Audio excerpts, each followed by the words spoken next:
the fury like an untamed beast, locked in a cage where strength is released. Striking precision, grappling with might, the golden octagon. The stage we ignite.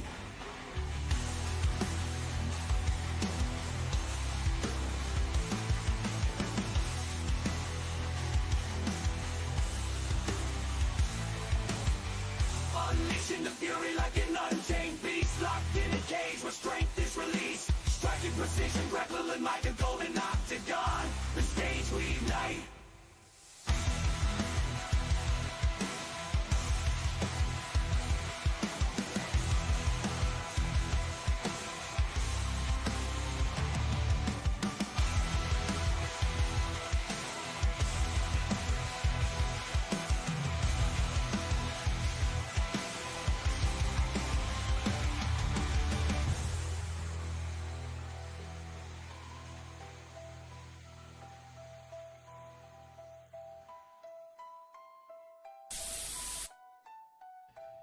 And we are live. Welcome to the Golden Octagon MMA Podcast with your hosts, Matt and D. Rose.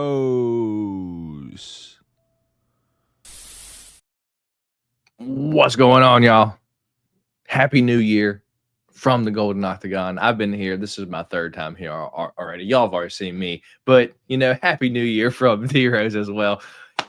Glad you guys were able to make it here with us tonight on the first podcast of the year here on the Golden Octagon MMA channel. The Golden Octagon MMA Podcast is number 143, D Rose.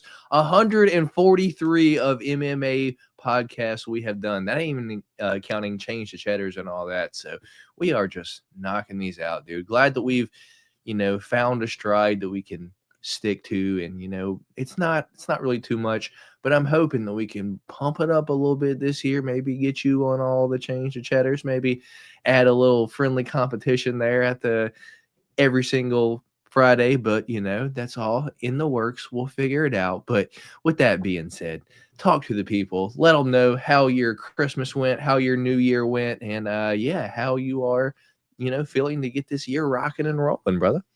And I'll full screen. For me, 2024 was a great year. I know a lot of people thought that 2024 might not have been the greatest year for them or whatnot, but I thought it was a relatively great year. Not too much tragedy, this way. A lot of blessings came through. I really enjoyed the year. Especially in the sporting world as well. Obviously, UFC had a pretty fun year as well. Now, was it 2016 or was it 2019 or something like that? Not necessarily, but still delivered a good year of fights. And for me, as far as Christmas went great. I ended up getting not necessarily a heavy bag like the freestanding heavy bag, but it had to stand on its own. And so I've been doing some boxing workouts on that thing, trying to get in shape. I mean, you don't realize how, out of shape you are until you actually, test a little bit of that athleticism. Because once you do, you're like, oh, okay, yeah. Just because I was pretty solid when in my teens, when I was 17, 18, stuff like that.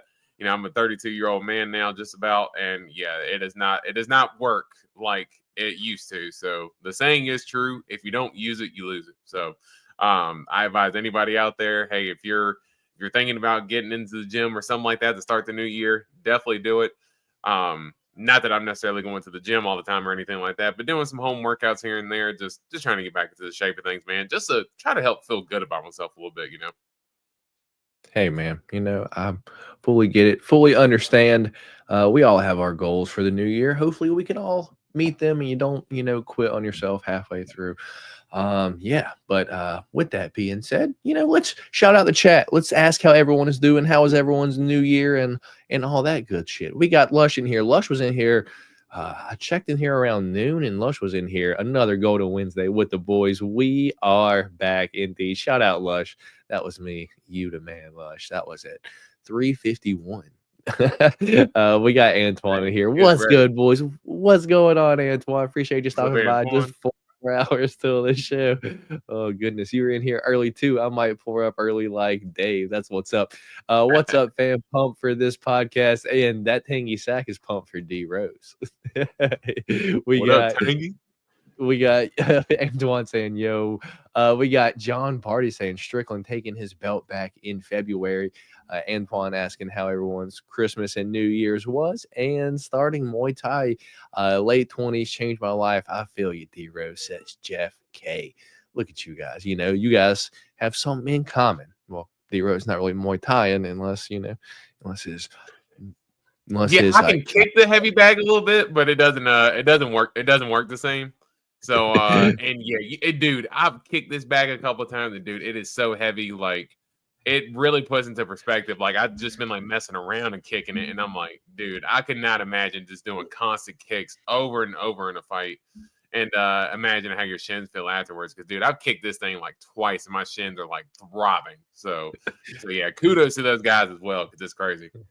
Indeed. We got David here saying what's good and then embrace the shin pain.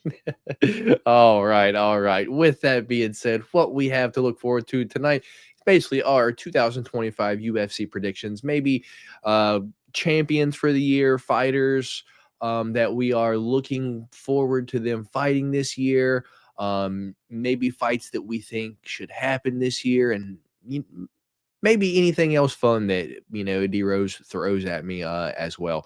With that being said, we will move into our UFC news and fight announcements. And then lastly on the show, we'll get into our UFC Vegas 101, Mackenzie Dern versus Amanda Ribas 2.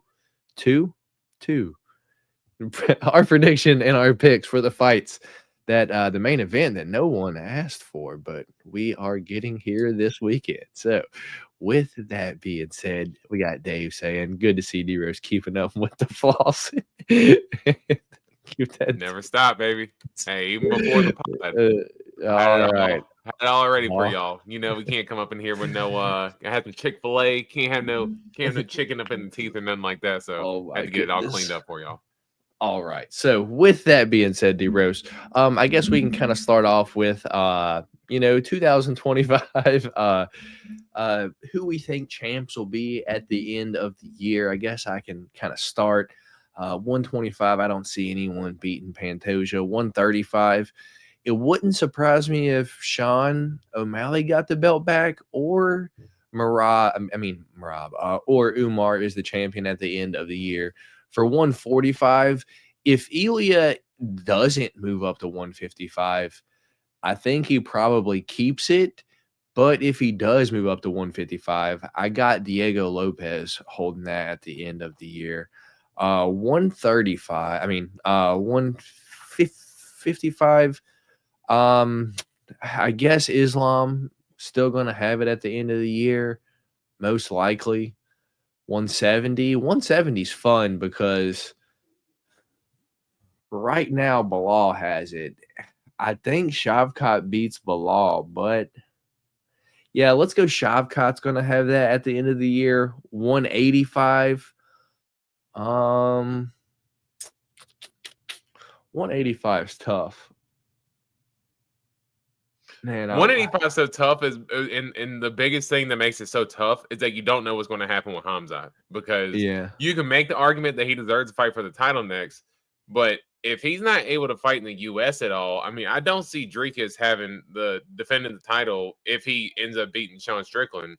I don't see him just being all willy-nilly going over to Abu Dhabi to end up fighting Hamzat on basically what is Hamzat's home soil.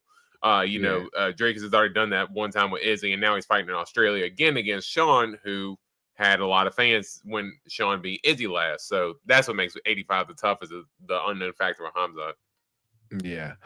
I'm going to throw something out there. I'm going to go Caio Bahayo ends up holding that by the end of the year at 185.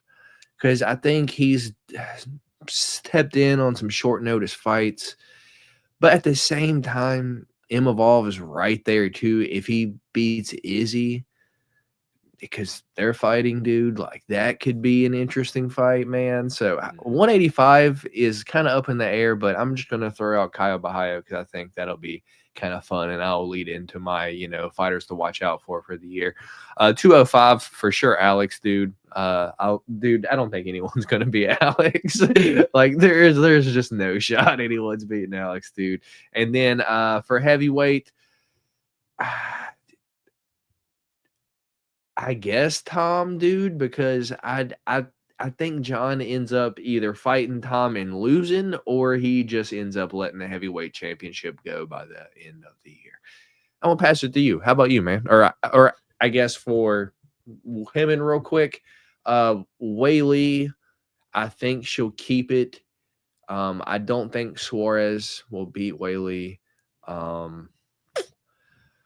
Let me go 125. Oh, 125 is interesting because I think Manon will end up beating Valentina for the title. But I'm going to throw out that if Natalia Silva gets a title shot, dude, I think she'll hold it by the end of the year. And then 135, probably Kayla Harrison. But once again, if Norma Dumont gets a title shot, I got Norma holding it by the end of the year. I just don't think she gets a title shot by the end of the year. Anyway, so that's all of them for me. I'll pass it to you. Yeah, I'll just say real quick for 135. Yeah, you're just interested to see for Norma if she actually gets a shot. Still make an argument that she's probably one fight away. She could probably have a big name, or I don't know. She could fight like Caitlin Vieira or somebody like that. But needless to say, if Norma Dumont is to win a fight against somebody like Caitlin Vieira, that definitely should be Norma's title shot next. We'll go men's 125. Definitely got to say Pantoja. I just think the landscape of the division right now, you got Manel Kopp coming up potentially, but Pantoja's already beaten him, and I just think stylistically that's just a perfect matchup for Pantoja because while Kopp's a good athlete, so the only thing that's going to trip me up is I don't know if Kai Kara France is going to end up fighting. I think Kai's a live dog in that fight. So if Kai ends up fighting for the title, I think I'm going to say Kai Kara France because I think he's got the power, and I think me personally, he's still beat Mirabazi. But I do understand that if Kai Kara France doesn't get the title shot next, because he's like 1-2 in his last 3, I believe. So I can understand if he doesn't get it. 135. It's going to show my hand here. I'm going to go Merab. I think Umar's going to be the toughest matchup for him. And I think seeing how the matchup went with Corey Sandhagen, how Umar had struggled so much to control him in the wrestling. I know Umar's more of a striker, and he's got the wrestling background, but I mean, I think Merab actually might have the edge and the wrestling advantage on that. So we'll go Merab. Ilia Topuria at 145. I mean, there's obviously some interesting matchups with Movsar Evloev and Diego Lopez potentially coming up. But I just think with the power in Ilia Topuria's hands, I mean, the dude's just an absolute menace. So I'm going to have to go him. Lightweight is interesting because Islam is clearly the best guy in the division. But I think he's shown clear signs on wanting to move up to 170. But he's friends with Bilal and doesn't want to fight Bilal. But he wants a chance at double champ status. So would he fight Bilal at 170 if it came down to legacy? Maybe. I don't know. But I could also see, because I believe if Islam is to defeat Arman in his next fight, Islam will have the most title defenses in UFC lightweight history. At that point, you can make the argument, hey, he might be the best, whatever. Does he kind of pull a Habib and end up stepping away? I could very well see it because those guys are smart. And they can kind of call their futures and stuff like that because they like to let the next generation fight. So if Islam is to vacate the title, let's go Charles Oliveira if Islam is to vacate. But if Islam does not vacate the title, it will be Islam Makhachev. But I do think there's a chance to vacate. I'm going Bilal Muhammad at 170. I mean, I think you guys have been with me as far as this point to, for me to say that I've always said that Bilal Muhammad's a great fighter. I've chosen him in a lot of his fights. I think the Vicente Luque, the second performance against Vicente Luque, really opened my eyes to Bilal as good of a fighter and as smart, great IQ that he has. It was really that fight that helped me realize hey, maybe this dude's actually pretty good, man. 185 is interesting. Again, the Hamzat factor is the one that's really going to throw me off. I still think Kyle Bahayo's a fight away, where I think he kind of needs like a Sean Strickland, a Robert Whitaker type of matchup, win that fight, and then get into the title fight. So I don't think Kyle Bahio is going to necessarily be next. I'm going to stick with Dricus. I think Dricus ends up. I think Dricus beats Strickland, and I think for that next matchup, I don't think it's going to be Hamzat. I could see it. I mean, I could see it being like a Kyle Bahio maybe if he gets another win. But I just think for Dricus' style, I mean, he's Alexander Pantoja at 185, and I just think he's super tough to beat. And unless you just have one outstanding skill set like a Hamzat, I just don't see many people being able to beat Dricus. Alex Pereira at 205, I'm with you there. I don't see anybody beating him. The only person that I could really see giving him trouble is Ankalaev. But if Ankalaev keeps saying that he's going to go into that fight striking the way that he keeps saying he is, Magomed is going to end up getting slept, dude. I mean, just point blank. Like, I don't care what he says in terms of what he wants to do for Magomed. Magomed better take the fight to the ground, because if he doesn't, he's going to get slept, point blank. And for heavyweight, I'm going to go Tom Aspinall. And not that I think that John Jones is going to lose to Tom Aspinall. I just don't think the UFC is going to be willing to pay what I've seen rumors online to say that John is wanting $30 million for that fight. I just don't think the UFC is going to, do something like that to create that big of a payday. They kind of saw what the monster that it created McGregor to be. Now that, he got a little power hungry, he was the biggest star in the sport. He was one of the top 5 superstars in all of sports. And I think they want to try to keep that controlled, especially with, hey, John Jones has shown to have an inflated ego in the past and has made some poor choices. So maybe not, give him so much leverage to where he feels like he has more than the UFC to let all that pressure go to his head and potentially ruin something. So I could see John retiring and Tom Aspinall be the undisputed champion once John Jones retires. Yeah, I could see that. Anything for female 115, 125 or no? Yeah. So female 115, we'll say Weili. I think Weili, I'm with you. I think the toughest test is Suarez, but I still think Weili, just a 5-round experience, gets her past Suarez. 125, I'm going to go Fierro. I just think she's the most complete fighter, and she's just massive for the division. I mean, just in terms of her size, her speed, her range management, she has very good takedown defense. So yeah, we'll have to say Manny Fierro for 125, and in 135, we'll go with Kayla Harrison, because I do think that, especially if it's against Juliana Pena, because I just think there's going to just be such a big size advantage with Kayla Harrison that she's going to be able to control Pena. Pena is not going to give up and quit or anything like that. She's not going to make it easy, but I just think Kayla Harrison is going to be the more equipped fighter in that fight to win and capture the title. So let's go 135, Kayla Harrison. All right, let's get into a few of the chats, and then we'll get back to it. Lush said he got smacked on the way home from roulette. I'm sorry to hear that, Lush. It's tough, man. It's tough, brother. Good luck next time. Is it cold where you stay? It's definitely cold here. How about you, D-Rose? Yeah, it is absolutely freezing. I know Antoine said it's 27 in Georgia. I mean, looking at my phone, it says 26 degrees right now. It's snowing again. As someone who loved the winter as a kid, dude, I hate this. I hate this crap. I got 28 myself, but it says 80% chance of snow Saturday, which is kind of shitty because I would rather it snow like on a weekday, because if they even call for snow here, they start closing shit. So I really hope, man, actually that was a pre-updated weather report in Christiansburg. It is 19 degrees right now. Damn, it is freezing here. Cold. Yeah, cold. Yeah, it is absolutely freezing. I used to love the winter as a kid. I used to love the snow and everything. Now that I'm an adult and I'm in the car business as well, yeah, dude, screw the snow, man. I'm so tired of this mess. I'm starting to understand more why, when I was younger, there were people who were like, man, I hate the snow. I was like, dude, I love the snow. What are you talking about? Nah, I've grown tired of this mess, man. Keep it moving. I got your thoughts on Bo Nickel this year. I personally think that we see his first loss this year. How about you, D-Rose? It would just depend on who his matchups are going to be. I don't know if I've seen anything in terms of who his next opponent is going to be just yet, or if we could have went over the fight and I just completely forgot about it. I'm not quite sure.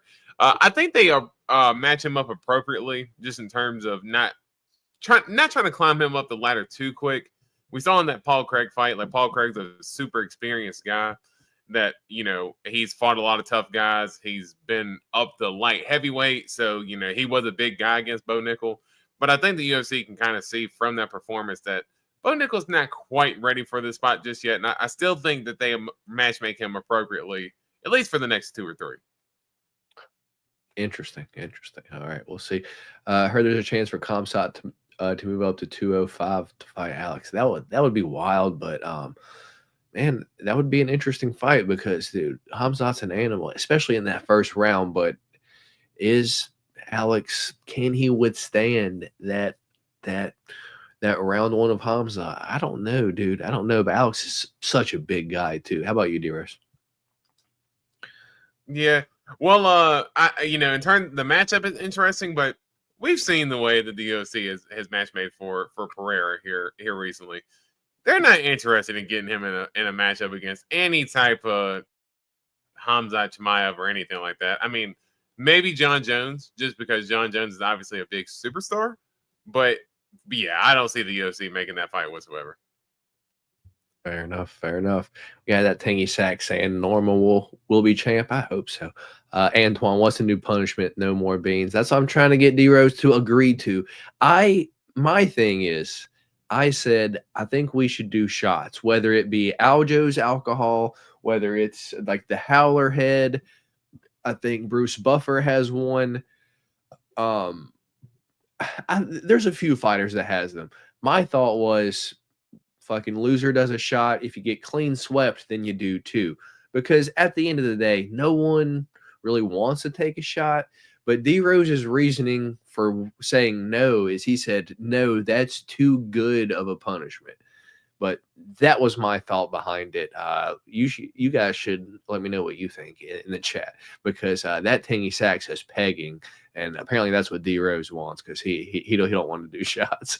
D-Rose would rather stick things in his hole instead. Y'all sleeping on my wife. You're wild. DDP. Yeah, see, let Dave tell it here. There we go.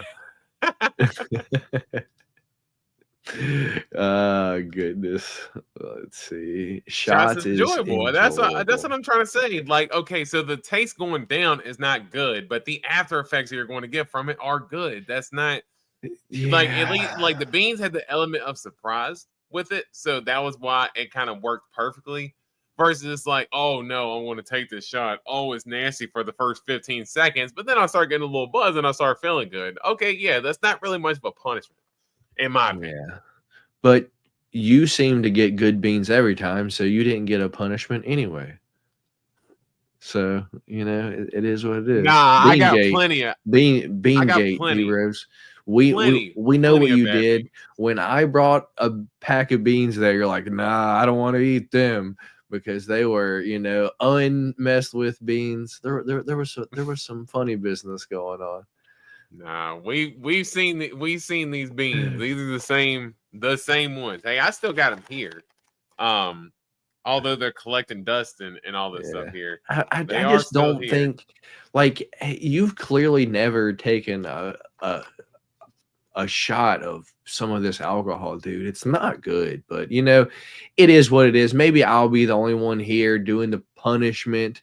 Fucking D-Rose is gonna be like, well, sucks for me, I lost. So anyway, see, I told him, chat, I said to do a shot of hot sauce, like some hot sauce, not like just some vinegar based Texas Pete stuff. That it should be like a shot of some real hot sauce, because that's a legit punishment, in my opinion. And I'd be down to do that. And even if I like hot sauce, I can get some hot sauce that will also put me on my butt.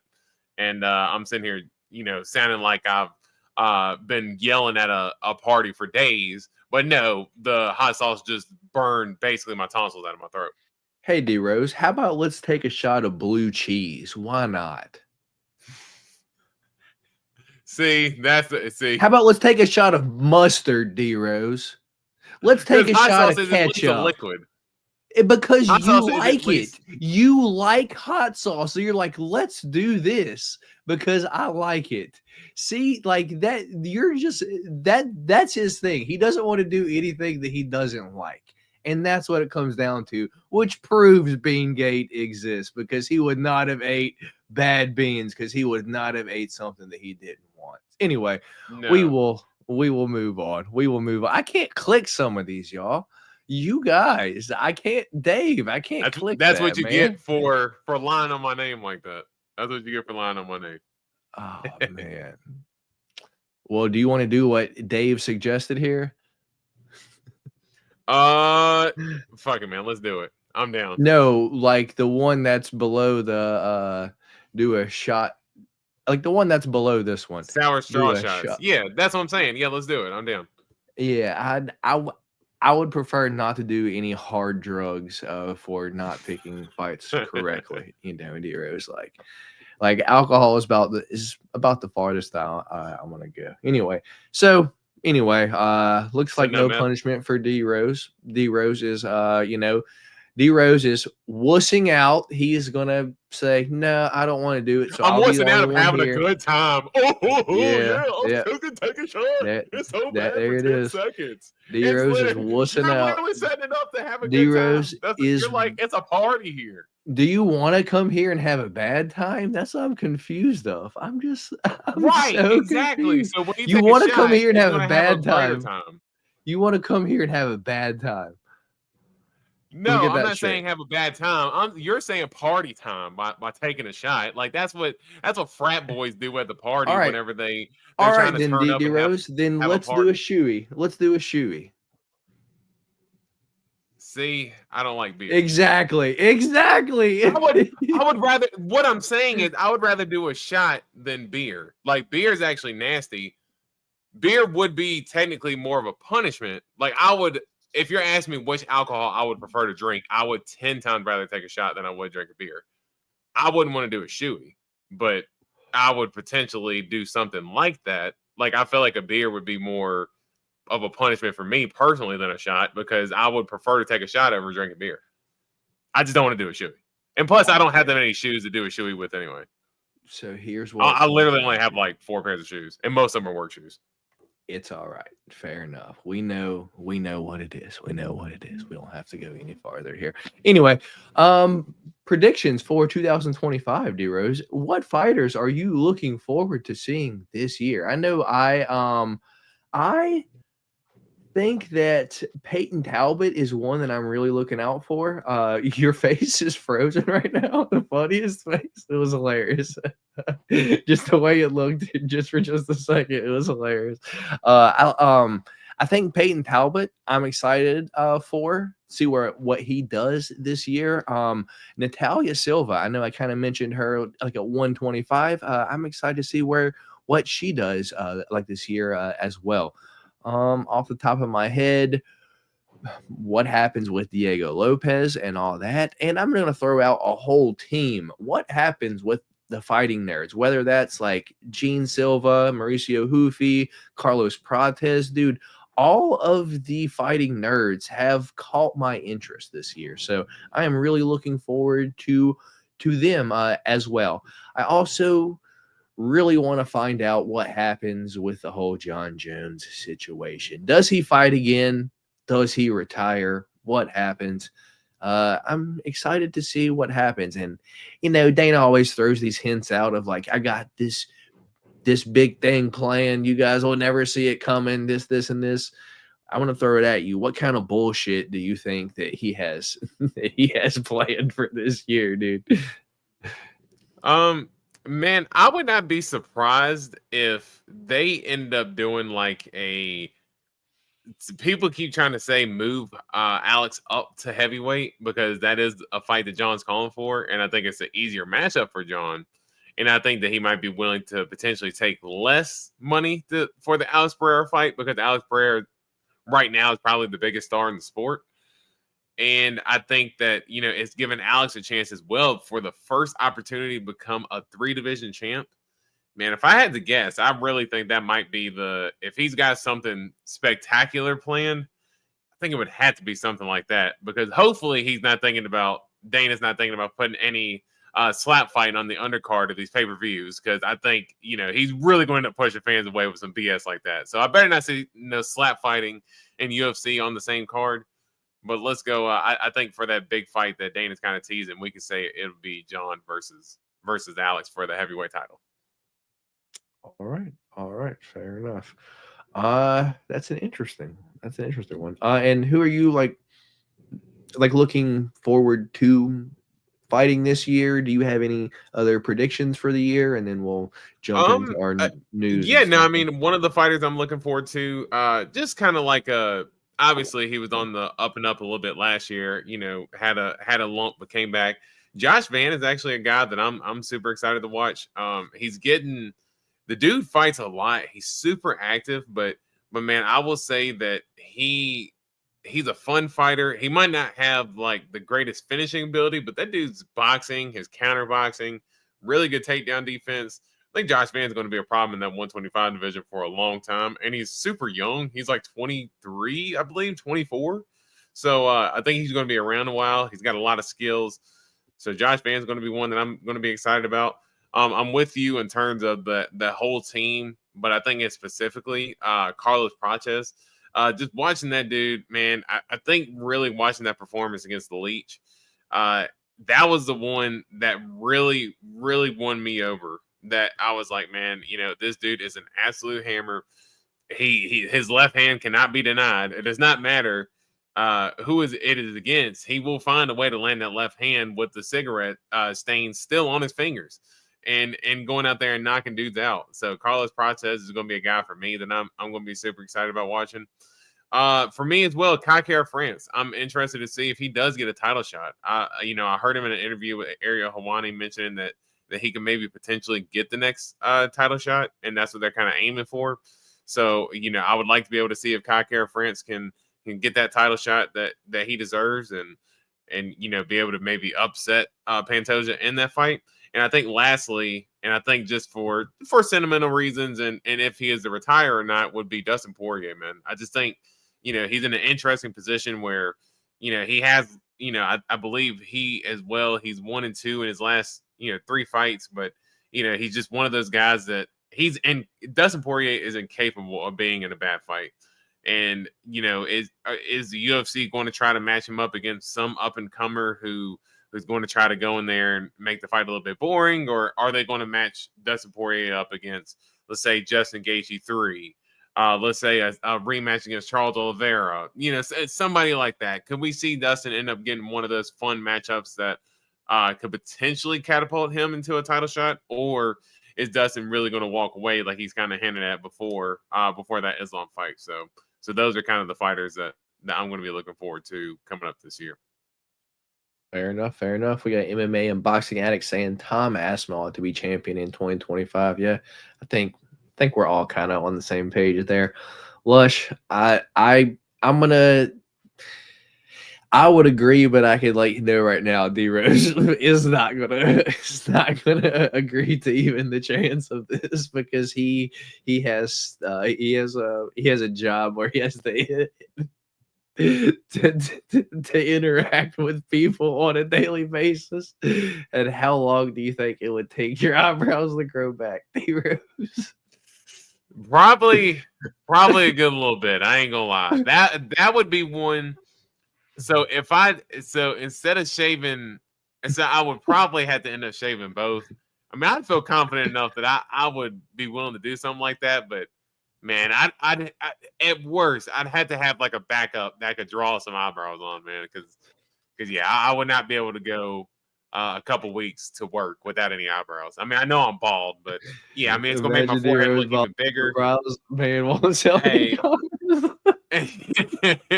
yeah, that's why. Hey, I'm not gonna lie. I gotta have a makeup stylist on backup if we're gonna do something like that. I'd potentially be down to do something like that, but yeah, yeah, that's pushing it. That's pushing it. I like the idea. I like the concept. Ooh, man, I might scare customers more than actually be more endearing and welcoming. We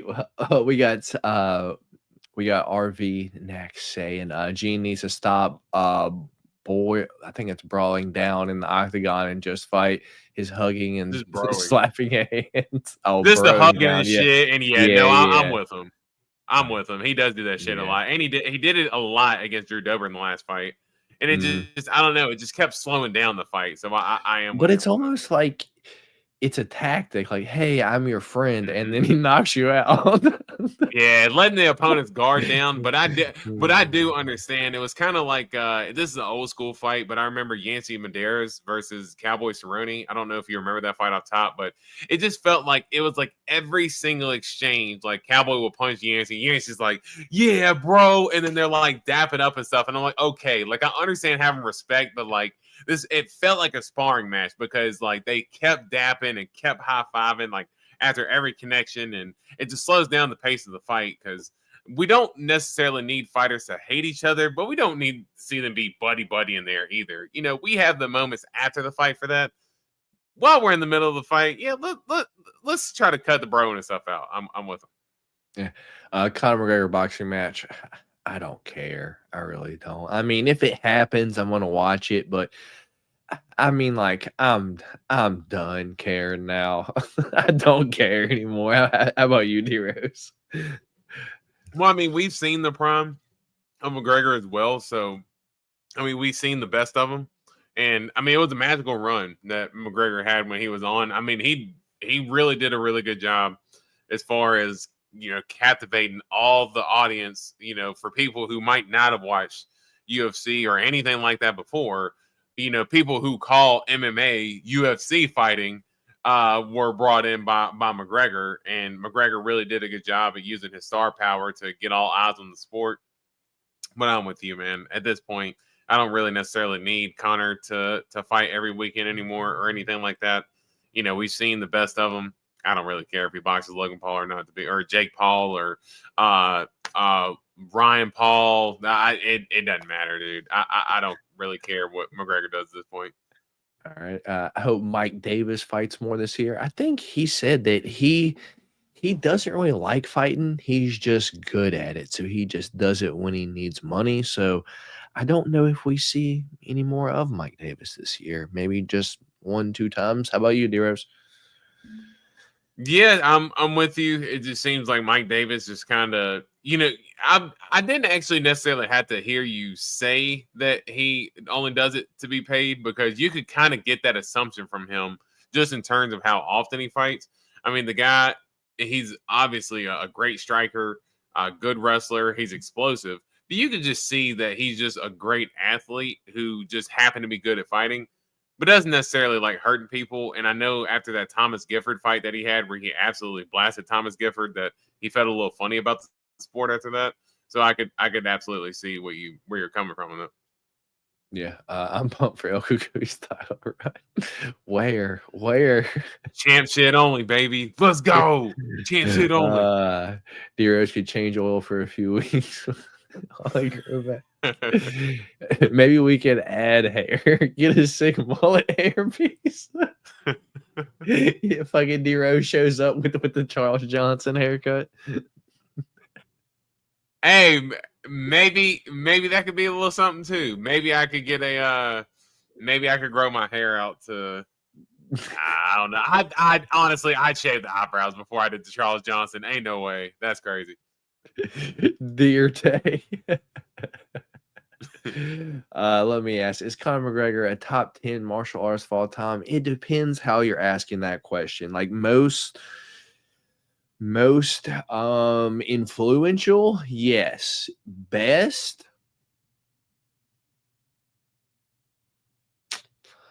I would say top 10, sure. Top 10, sure. Top 5, no. How about you? Not top 10 influence. I mean, you could say number 1 most influential, just in terms of the star power.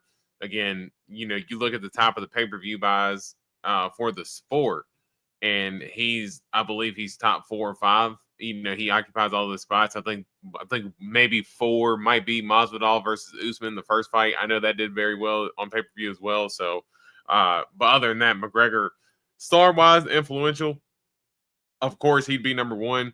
In terms of top 10 martial artists of all time, I mean, you got to look back at the history of the sport. Just, if we're counting all weight divisions, I just don't see how you can include him even in the top 20. You're Obviously saying he's a great fighter. But his exactly what like Antoine's like asking, like on his run, from like 145 to like Eddie Alvarez, like that run, dude.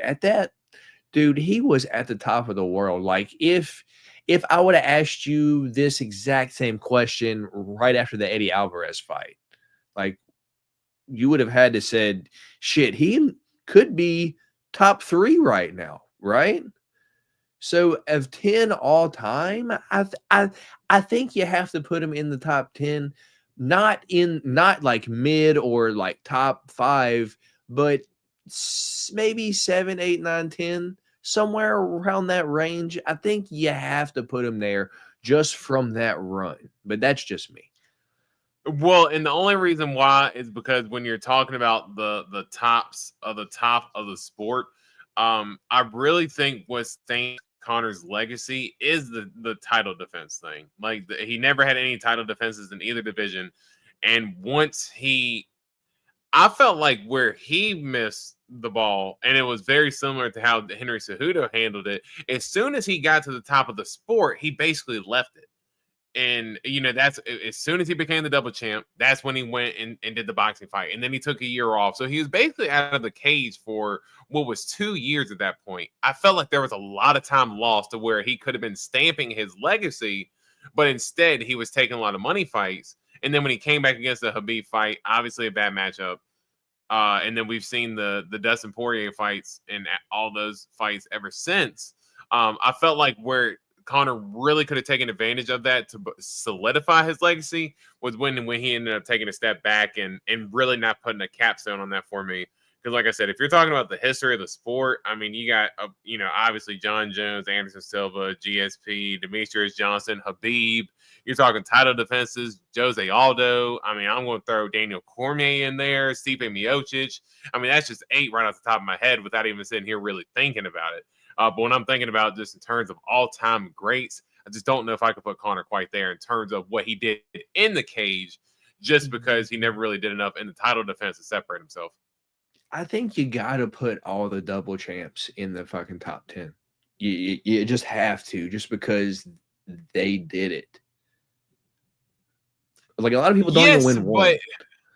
Yes, but you could also make the argument that, okay, so Conor, when he got the 55 fight, should he have really even gotten the fight against RDA? I mean, most people were wanting Conor. If you remember at that point, Jose Aldo knockout, one of the biggest knockouts of all time, 13 seconds, blah, blah, blah. A lot of people wanted him to rematch Jose Aldo. And then there was a lot of people who also wanted him to fight Frankie Edgar. There was a list of challengers at that time when Conor took over the belt and when he fought at 55. Obviously, when he knocked out Eddie Alvarez, there were matchups that people wanted to see, like Khabib and Dustin Poirier. Dustin Poirier was on the come up at that point. And guys like that were basically coming up within that division that Conor could have fought, but he didn't. And I think, when it comes to fighting the best of the best, he has fought that. But also, again, fighting Dustin Poirier 2 other times he lost, fought the Khabib he lost. I thought all the other champs, and you could say Randy Couture. Randy Couture bounced back and forth between heavyweight and light heavyweight his whole career. DC also did the same thing. BJ Penn also did the same thing between 170 and 155. Conor didn't really have that long-lasting legacy in both divisions to really be. He was the first to be the double champ, sure. I guess a simultaneous champ. Let's say that. He was the first simultaneous double champ, but I still don't think that he fought the laundry list of guys that was basically waiting there that could have helped solidify him in that top 10. And that's just how I feel personally. Fair enough. But hey, we all have opinions, just like assholes. Some are, smellier than others, fair enough.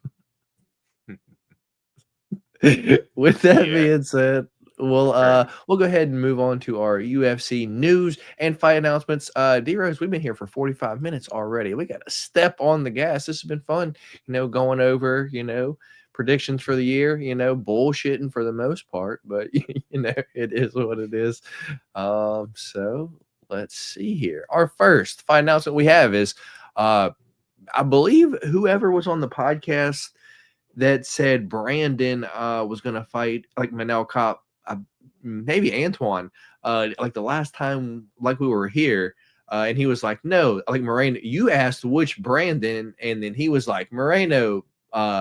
And I was like, of course, Moreno, because like fucking Roy Val, just didn't really look, great against, fucking Tyara. And then before you know it, we get Manel Cop versus Brandon Royval March 1st. Is this going to be the main event? Headlines. Yeah, it's going to headline UFC Vegas 103 March 1st. What's your thoughts on this, man? Man, that's an interesting fight. I'm going to be interested to see if it happens because Manel Cop was very adamant that he was not going to take any fight other than the title fight. And this fight was announced very quickly. I mean, dude, it might have been announced a week after he had after Manel Cop had the fight against Bruno Silva in his last fight. I mean, it might have been a week after that fight that it was announced. So, again, great performance from Cop, but he seemed like he was not taking any fight other than the title fight, unless he just sees that fight with Brandon Royval as just a very easy matchup for him. Which, I mean, Brandon Royval has proven at this point. I know you said he didn't look that great against Tyra. I mean, I don't know if we watched two different fights, but I mean, I thought he looked spectacular against Tyra for the most part. I mean, hurt Tyra on multiple occasions. Was able to stuff. I mean, early on he was getting taken down, but there as the fight went, just used his cardio to really wear Tyra out. So I think it's a great matchup and a good fight overall, and could decide the next title challenger. I guess I just expected Cop against Moreno because if you put the two fights, Albazi, like Moreno, Tyra, like fucking Royval, like one fighter clearly won a better fight there. Yes. Yeah. I mean, but I guess the only thing with Moreno is that, I mean, if Moreno wins again, I mean, are you going to make fourth fight with Alexander Pantoja? I mean, right. I mean, like So Moreno. that's why I expected Cop versus Moreno, and then I don't But if I'm being honest, I mean, especially with Moreno coming off that last fight, I don't see Cop beating Moreno. I mean, I don't see it. And it, again, it would at least be a test. I don't know. Because it would be a test, but Moreno's in the position, and they haven't fought yet, too. Right, but and neither has Cop or Royval, and Moreno's occupying that spot that Max Holloway occupied for a long time with Alexander Volkanovski, which is, hey, he's the second best guy in the division, but he's already fought Volk a bunch of times and he hasn't beaten him. So now he's just over here, basically cutting off all the contenders because nobody can beat Max either. I think Moreno could be potentially the same way, where, I mean, you can maybe justify making the Royval and Pantoja 3 fight, even though the first two really weren't that entertaining. But I don't know if you could just throw Moreno in there for a 4th fight. So it'd just be hard to justify. Fair enough. Let's see. We got, speaking of double tennis, breaks my heart seeing Henry still fight at 38 years old. Antoine saying that was him. I would watch the reruns about that part because the Rose called it. Indeed. Great fight on paper. All right, so we'll move on to the next one. That is Cody Haddon versus, we have the little brother of Ilia Topuria, Alexandre Topuria. What's your thoughts on Ilia Topuria's little brother going to come into Australia against the hometown guy in Cody Haddon? Yeah, I would say should be a fun fight. I mean, I know Alexandre Topuria. I almost said Pantoja. I know that he's the younger brother of Ilia Topuria, obviously, but from everything that I've seen, he's not nearly as talented. I think physique-wise, obviously he's got a great physique, but we see the boxer and we know the grappling that Ilia had. I don't think Alexandre is going to be the same way. But he could make a storm in the bantamweight division, so should be a nice little splash and should be exciting to see. Yeah, those odds are going to be wild just because of it's Taporia. Yep. Anyway, we got Mike Davis returning, so one of you guys get your wish. We got Fares Ziam taking on Mike Davis. That is the Saudi Arabia card, February 1st. What's your thoughts on that one? That's actually an interesting fight. We've seen Fares Ziam come along over his last few fights. He had that nasty knockout against Matt Favola in his last fight. And again, we were just talking about the athletic ability that Mike Davis has. Good power in his hands, good wrestler as well. So I'd be interested to see what the odds are for that. I think Mike Davis would probably be a pretty decent favorite, but man, if the line's up and up, and if Fares Ziam is plus 180 or so, I mean, that's worth for me putting it straight up as a dog, because Fares Ziam looks well in his last few fights as well. So that's a one-match fight.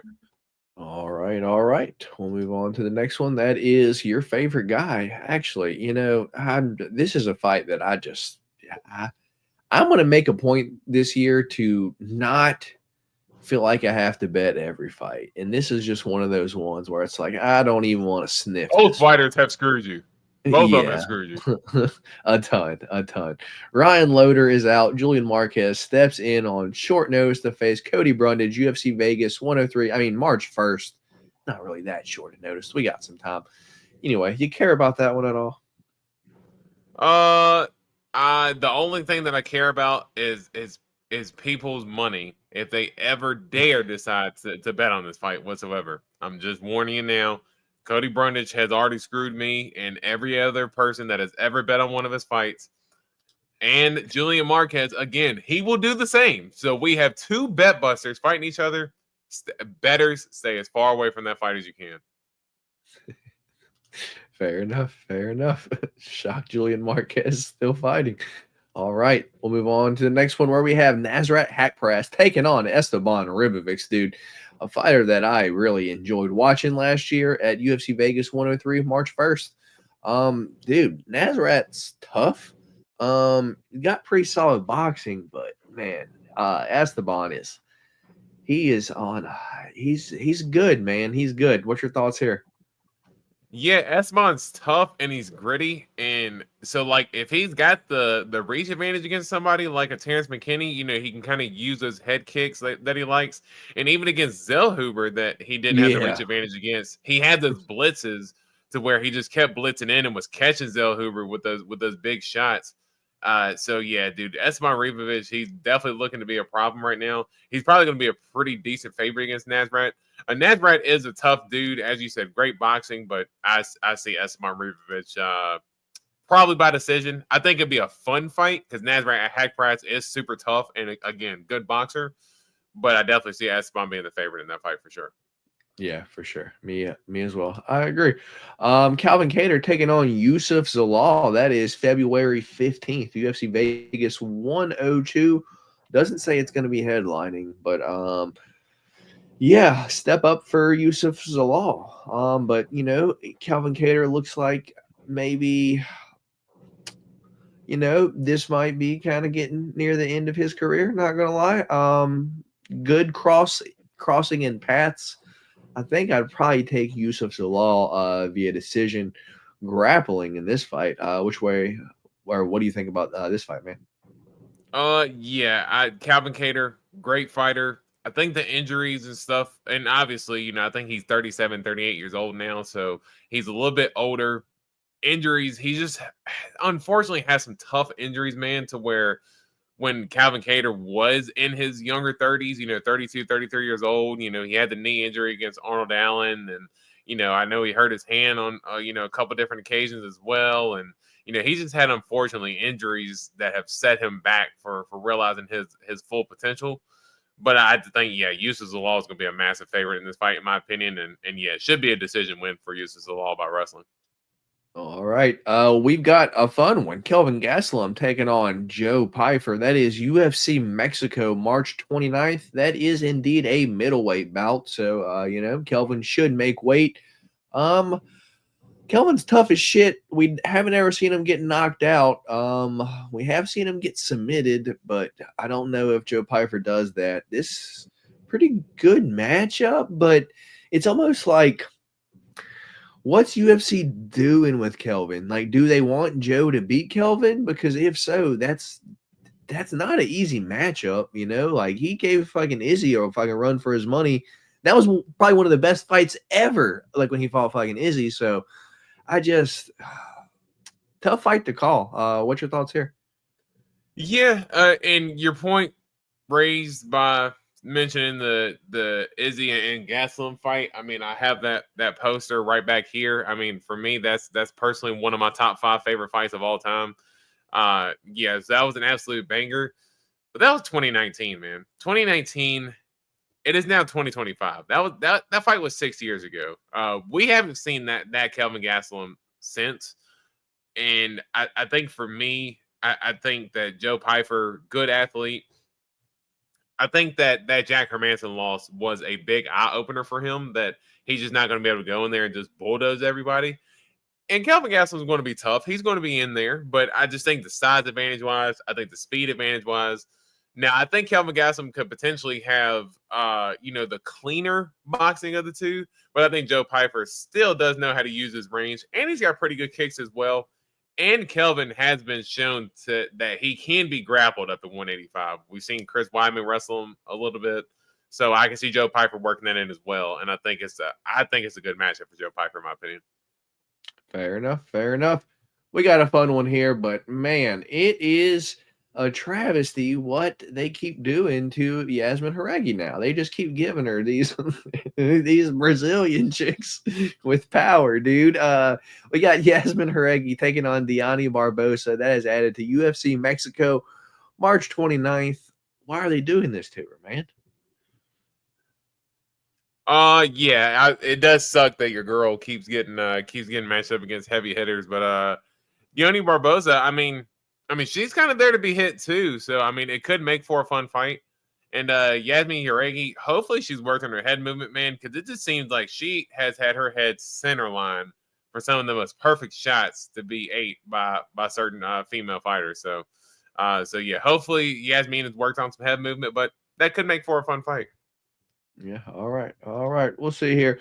We've got Bruno Ferreira taking on Armin Petrosian. That's going to be a fucking fun one, dude. I love watching the Hulk Bruno Ferreira fight, dude. UFC 313, March 8th. So they're going to put that on pay-per-view. What's your thoughts on that one? Yeah, that should be a fun fight. The only thing I'm curious to see is Bruno Ferreira, almost kind of frame-wise, he reminds me of Kelvin Gastelum, or like a Joaquin Buckley, to where, man, I think that dude could probably make 170 with a good diet, man. And I feel like if he was able to make 170, that he could be a little bit more of a problem because he has good power. That Abus Magomedov fight was a real eye opener for me to show that the size difference. And I know Abus is a big guy versus a lot of most 185ers, but I feel like Bruno's going to have that problem against a lot of different guys up at 185 versus I think he could realize some success at 170, but that should be a fun fight. Yeah, I agree. We've got Jacob Malkoun is out, and Rodolfo Vieira will now face Andre Petroski at UFC Vegas 102 February 15th. So close to the Valentine's Day card, dude. And it just throws me off that Andre Petroski literally has a communist tattoo just right there. I can't get over that. But yeah, we've got the communist versus the Brazilian, the guy that knocked himself out, basically the butt fumble of MMA. What's your thoughts on this fight, man? Yeah, I think Rodolfo Vieira will probably end up running through Petroski if I'm being honest. Should be Rodolfo Vieira, his striking has came along well, and obviously we know if it gets to the ground, Rodolfo Vieira is just on a whole different level in terms of his jiu-jitsu and his offensive grappling and how he can work it. So yeah, I think Rodolfo dominates in my opinion. Who's giving Andre Petrovsky fights still? That's what they want to know. I don't know. They just, hey, you know what? He's able to help keep Adolfo Vera on the schedule. That's what matters. Yeah, I guess so. And then Antoine hinted at this earlier, but we got Henry Cejudo taking on Song Yadong. This is going to be headlining UFC Seattle. So main event for UFC Seattle, 5 rounds. Henry Cejudo versus Song Yadong.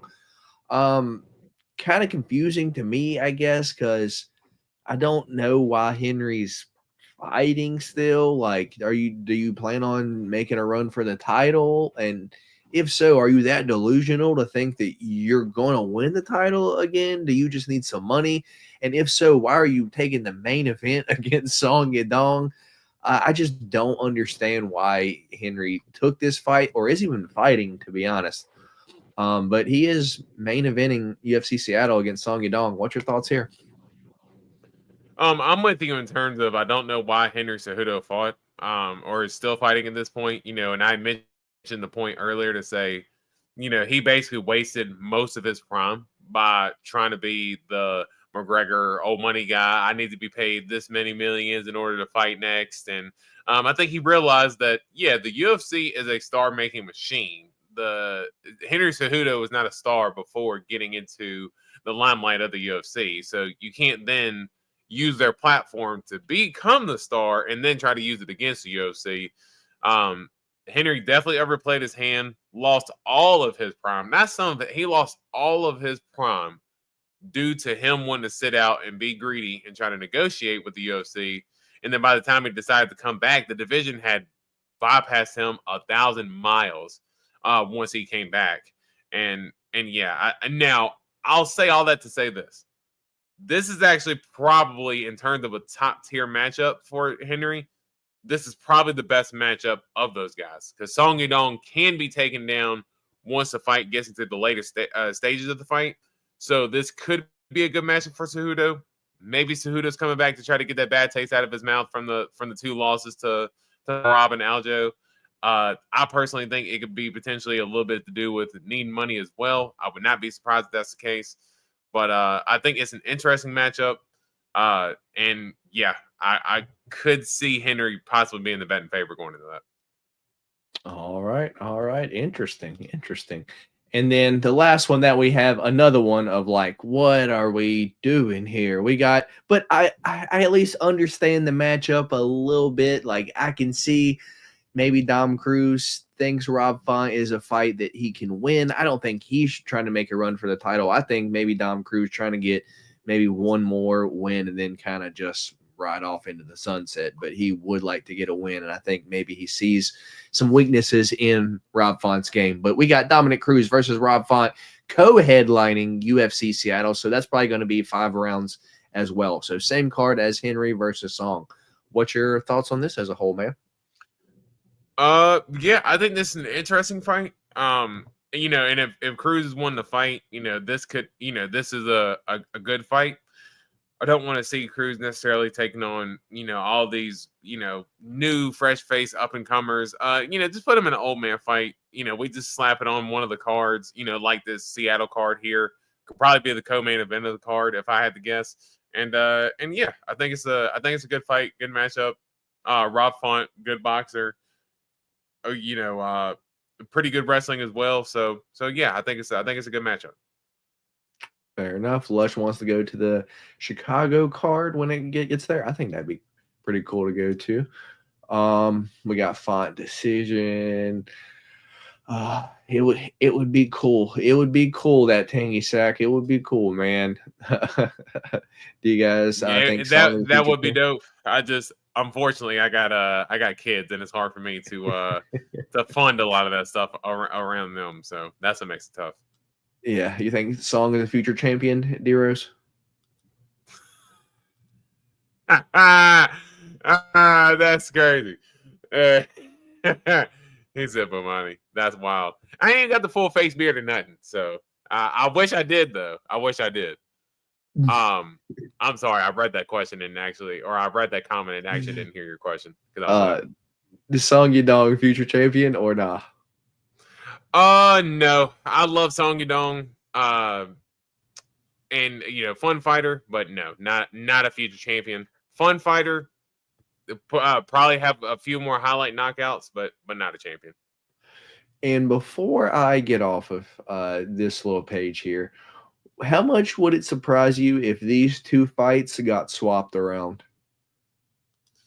I mean, I can see a Hamzat and Diaz situation here. Now, I think the only way that Cruz would be willing to accept the fight is if he's fighting Henry, because that's exactly what I'm talking about, because they both want that fight again.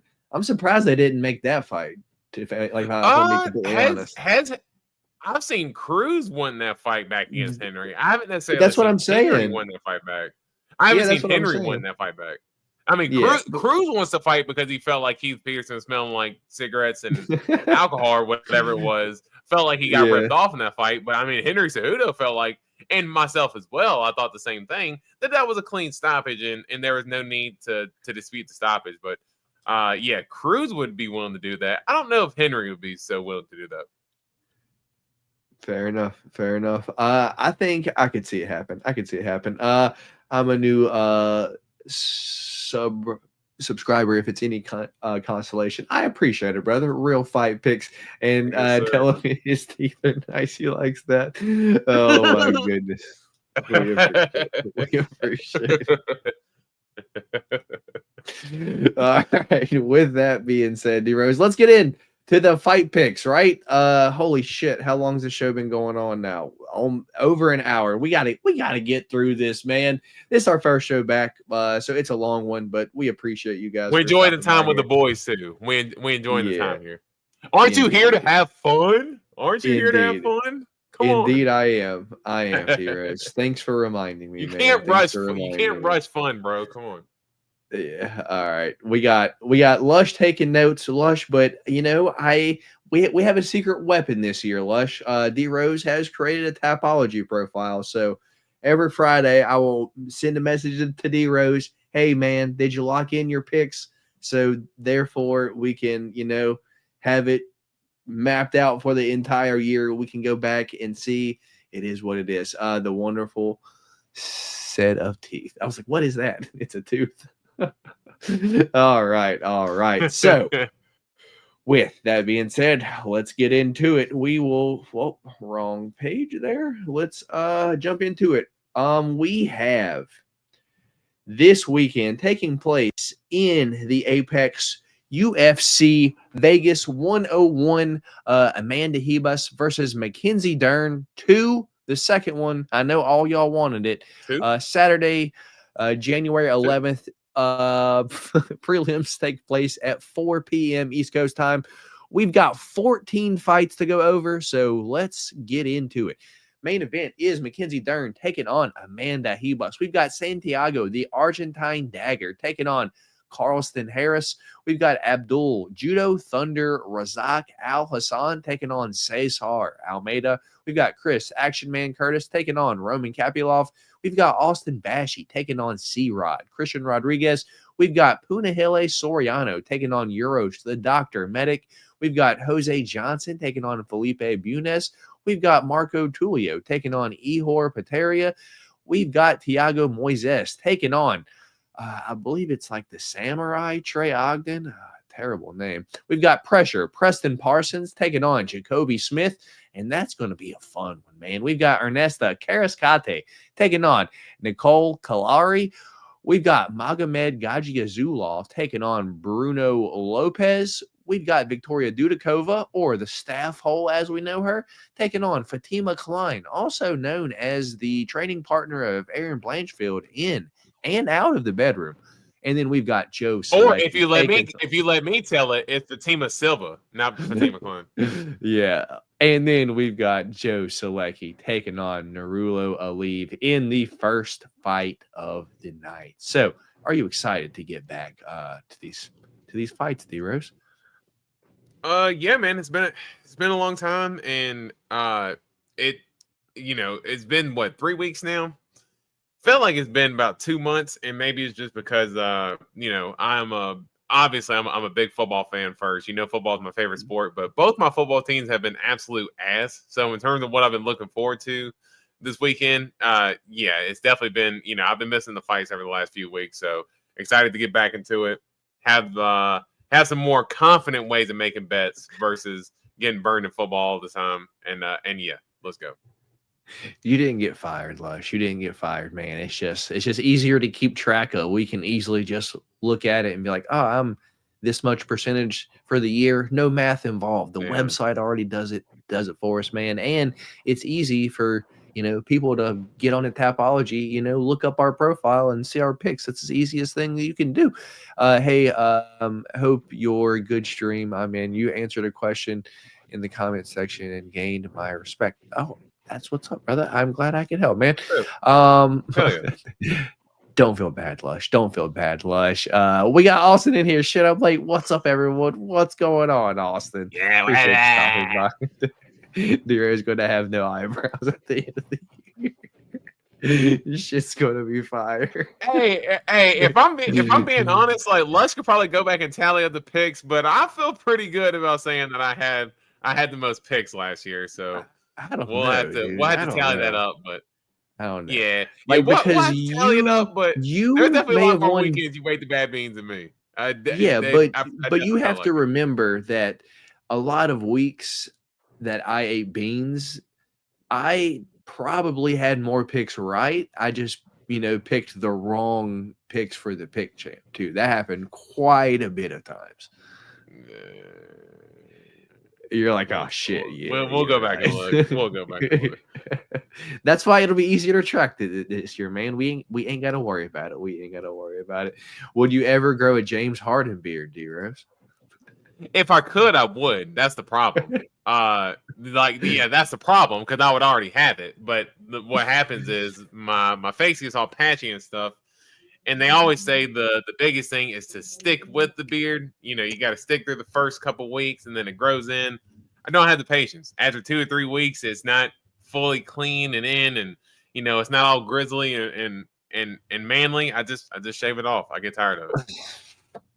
Oh man, sorry to hear that, D-Rose. Well, hey, you can do that like hair that they like do like the lineups with. You can like fucking do your beard with it, like fucking DJ Khaled style, dude. I will show my butthole live on a stream before I would get any type of hairspray to put in my hair. Absolutely not. I would create an OnlyFans before I do that. Get out of here. I'm not cheating the system that bad. Hey, I went bald for a reason. I'm not going back and doing some BS like that. No way. Oh my goodness. Look, they're excited for that. They're like, sign me up. I want to see some rosy holes. Let's go. Hey, maybe that'll be the payoff at the end of the year. If I lose the picks, I'll show you all my butthole. Oh my goodness, man. Stepping up on alien for his toes. Oh my goodness. Y'all are wild. All right. There we go. All right. First fight of the night. I'm stepping on her butthole, Dave. Oh man. So we all win. All right. We gotta get this started. First fight of the night, we got Joe Solecki taking on Narulo, the Tajik Eagle Aliyev. Odds for this fight -650 Narulo Aliyev. Joe Solecki is +470 currently. Joe Solecki, 31 years old, 5'9" and a 70.5-inch reach. Narulo Aliyev is currently -650. I believe I said that, but 9-0, 24 years old, 5'10" and a 72-inch reach. I'm going to be quick here. This fight is probably one of two ways. It's either Joe Solecki via submission or Narulo Aliyev 3 or decision, because Joe Solecki kind of gasses in the third, but at the same time, at that point, I suspect both fighters to be gassed from all the wrestling in it just to go to decision. So give me Narulo Aliyev to probably wrestle Joe Solecki all 3 rounds, just hold him down. Joe Solecki is going to be comfortable playing off his back as a jiu-jitsu guy, and he's just going to fucking lay there. So give me Narulo Aliyev to win this fight via decision. D-Rose, how about you, man? Yeah, I'll keep it short and sweet. Joe Solecki coming in short notice in the fight. He's a good fighter. He's got good defensive wrestling for for his game, but I think Nurullo Aliev is good positionally in the top control. I could definitely see Nurullo by decision here. Might be what I end up putting in like a small parlay this weekend, but I'll go Nurullo Aliev by decision. All right. Looks like me and you are on the same. So we'll move on to a fun one. We've got Victoria, the staff hole, Dudakova, taking on Fatima, the Archangel Klein. Victoria Dudakova is currently plus 550, the underdog. She is 25 years old, 5'5" and a 67-inch reach. Fatima Klein is Victoria Dudakova is 8-1. Lost I think Sam Hughes in her only loss. Fatima Klein 6-1.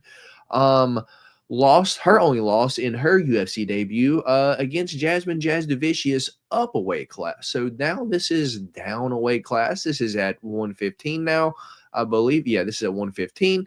As I mentioned, this is Aaron Blanchfield's partner, girlfriend. I made the joke, training partner in and out of the bedroom. Well, it's true. They train together and they are also together as well. So Fatima Klein, 24 years old, 5'6", 67.5-inch reach, and she is currently a minus 800 favorite. Over under on this one is set at 2.5. Over 2.5, minus 298. Under 2.5 is plus 220.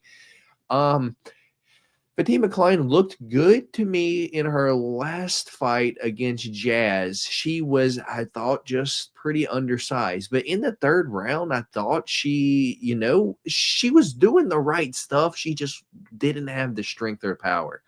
So that being said, moving down a weight class against someone that I know goes balls to the wall in the first round and then fucking gasses in Victoria Dudakova, I don't know how Fatima doesn't win this fight.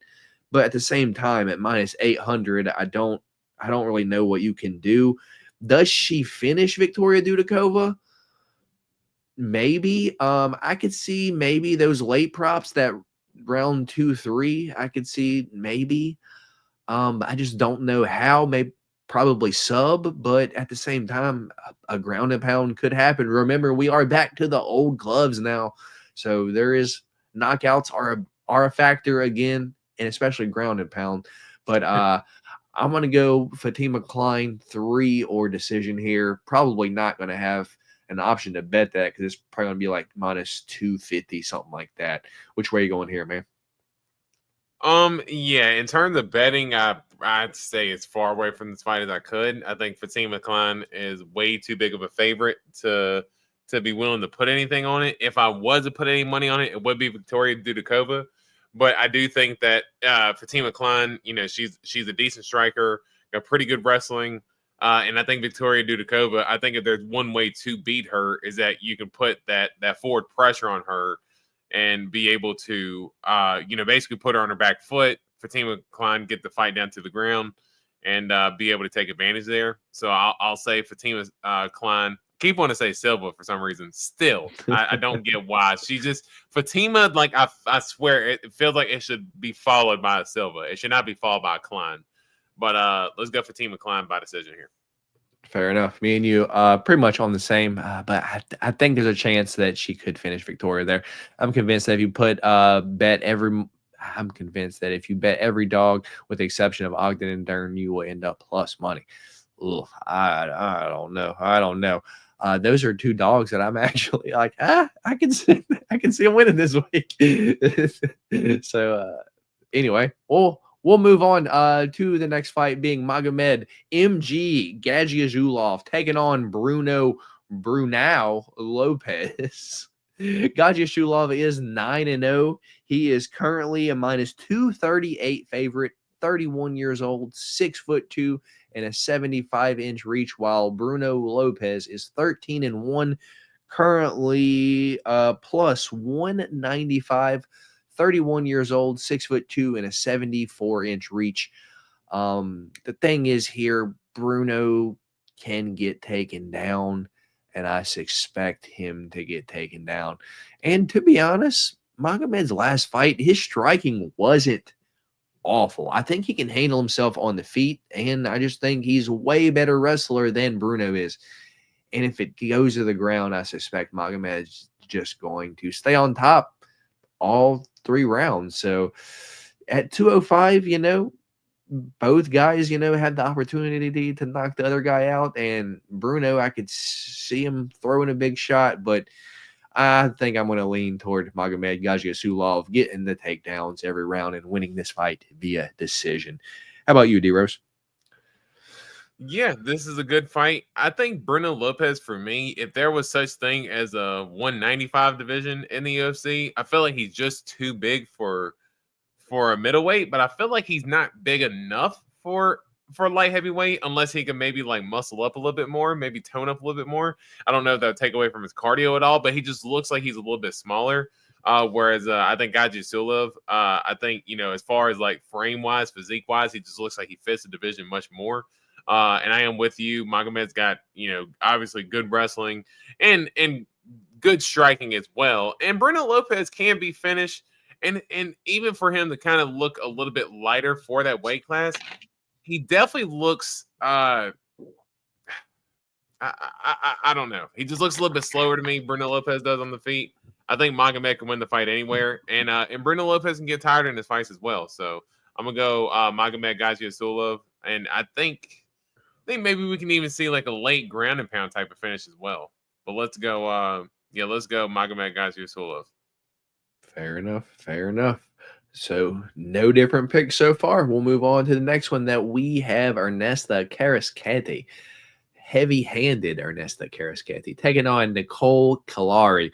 Let me make sure we're here. So Ernesta is 5-1-1. She is currently a -258 favorite.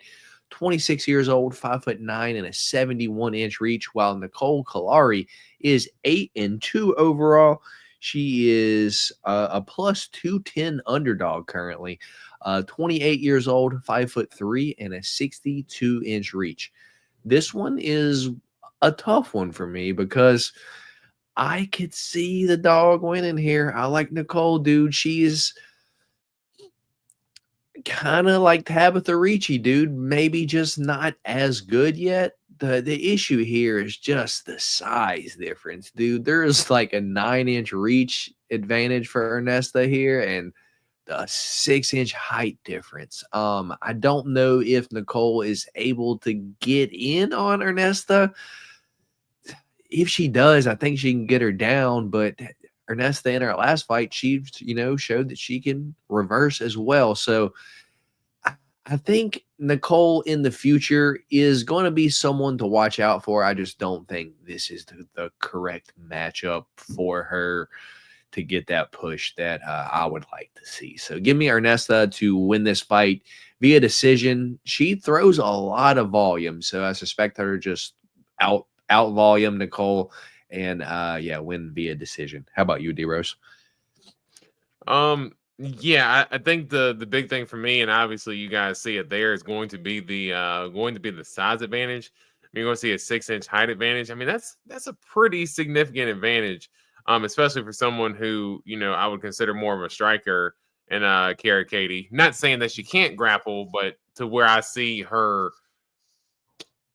Basically, her best path to victory would be keeping her on the feet. That would help in terms of that reach advantage as well. So yeah, I just think that frame alone is going to be able to help her get the job done here. Let's go Kara-Katie here, and I'll take her by decision.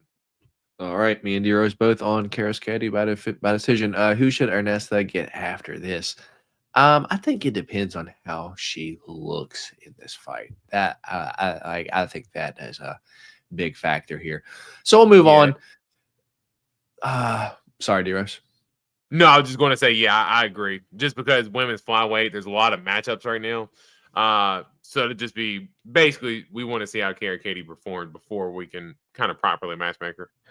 Indeed. So we'll move on, dude, to probably, God, the line is already fucked here, but we got pressure. Preston Parsons, 11-5. He is currently the underdog at 400, and then we've got Jacoby Smith, -535, 9-0, your favorite. Pressure Preston Parsons is 29 years old, 5'11", 71-inch reach, while Jacoby Smith, as I said, 9-0, undefeated, 28 years old, 5'10", and a 72-inch reach. We saw him on Contender Series this past year at the end. He did that nasty takedown where he was on the dude's back and he just jumped on dude's knee and just, I don't know. It's like some shit that you don't see too often. He apparently JUCO national champion and wrestled at Oklahoma State. DC was like raving about this dude. He trained at AKA, really good wrestler. What I've seen from this dude is he comes out like kind of like Hamzat, dude, but it's not like he's going for submissions or anything like that. It's like he's like trying to slam you on your fucking head over and over. So uses a lot of power, and I've seen him kind of not look the greatest, dude, going into the second round, but I think there's levels, man, especially when pressure, Preston Parsons, that's kind of his game, is to put pressure on you, throw those jabs, get in on your legs, take you down, and just constantly, keep that pressure on you. I don't know if Preston Parsons can get past the onslaught of Jacoby Smith. I do like Jacoby Smith to finish Preston Parsons here. So give me the favorite. Let's go first round knockout, man. Which way are you going here? Yeah, I think this fight's interesting just because Jacoby Smith, isn't he taking this fight on short notice as well? I don't know off the top of my head. It should tell us down here if Preston Parsons had a matchup. Yeah, Andreas Gustafsson. Yeah, that's what. Yeah, so I knew that. So Preston Parsons has been on this card for a little bit now, and has been matched up the fight, where Jacoby Smith is taking this fight on short notice, and he's such a significant favorite. That does worry me a little bit, especially being a newcomer, a guy who has not faced much adversity in the octagon yet, and like you said, he's kind of like full speed ahead with his wrestling, but doesn't really have much of a submission threat. As far as his hands, from what I saw in the Contender Series anyway, and this is just from the Contender Series purely, not really that much of a threat with his hands. And I think Preston Parsons, a guy, he took Oban Elliott to a decision. We've seen what Oban Elliott has looked like, and I thought Preston Parsons had moments in that fight where he probably could have won. And for me personally, I think Preston Parsons had a little bit more of the tougher matchups. I'm going to go Preston Parsons, man. I'm going to take a shot here at the dog. I just don't like Jacoby Smith taking the fight on short notice, being a UFC newcomer who hasn't really faced much adversity. And I like that line on Preston Parsons, man, especially considering how battle-tested Preston Parsons is. So let's go pressure press here. All right. Let me write this down. Zeros. Just so I know what our different picks are. I am on Smith. You are on Parsons. Wow, my pen stopped working. All right. First different pick of the night. D Rose on the dog. Pressure Preston Parsons. All right. Should be a good fight.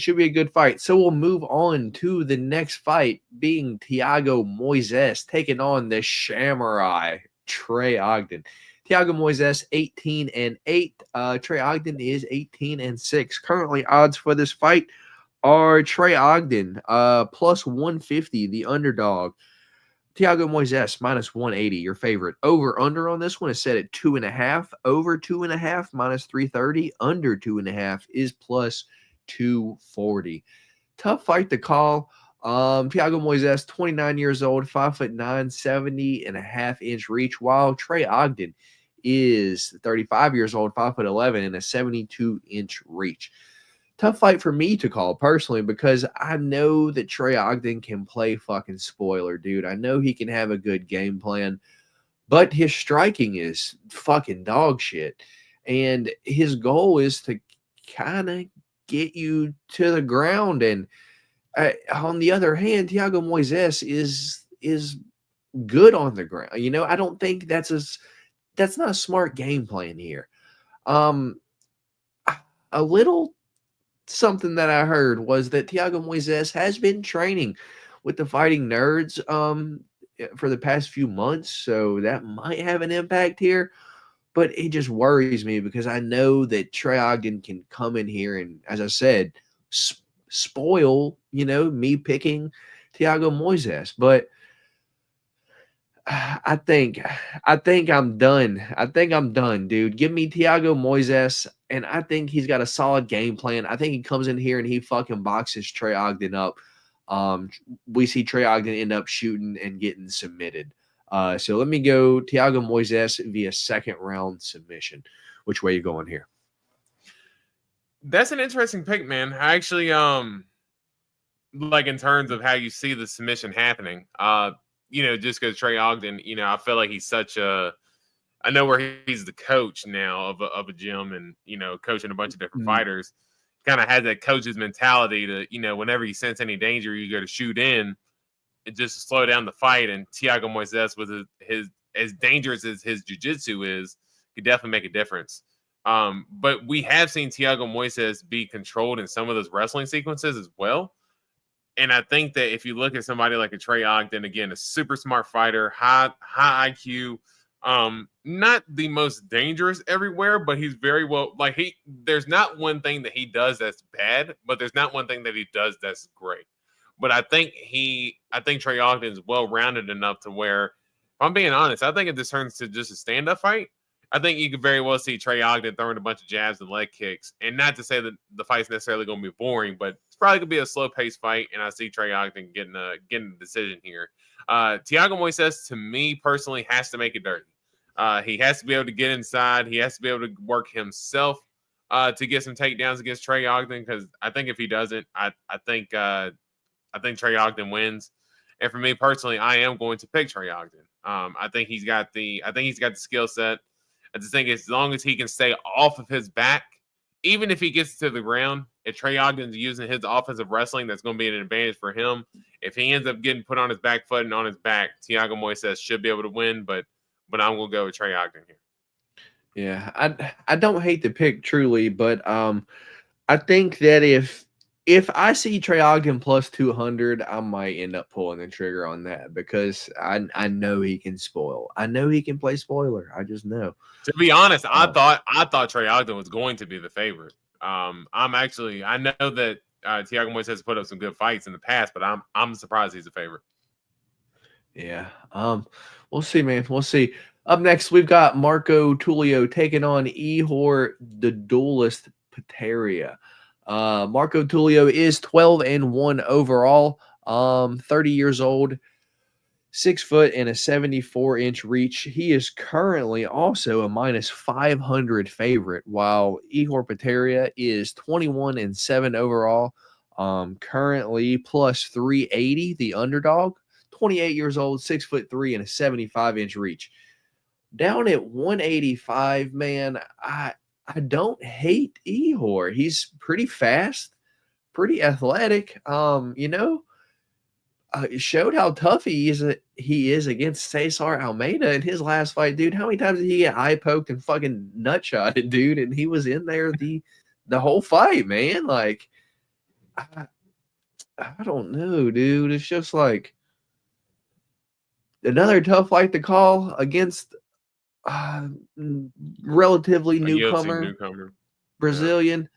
Yeah, man. I don't hate Ihor here.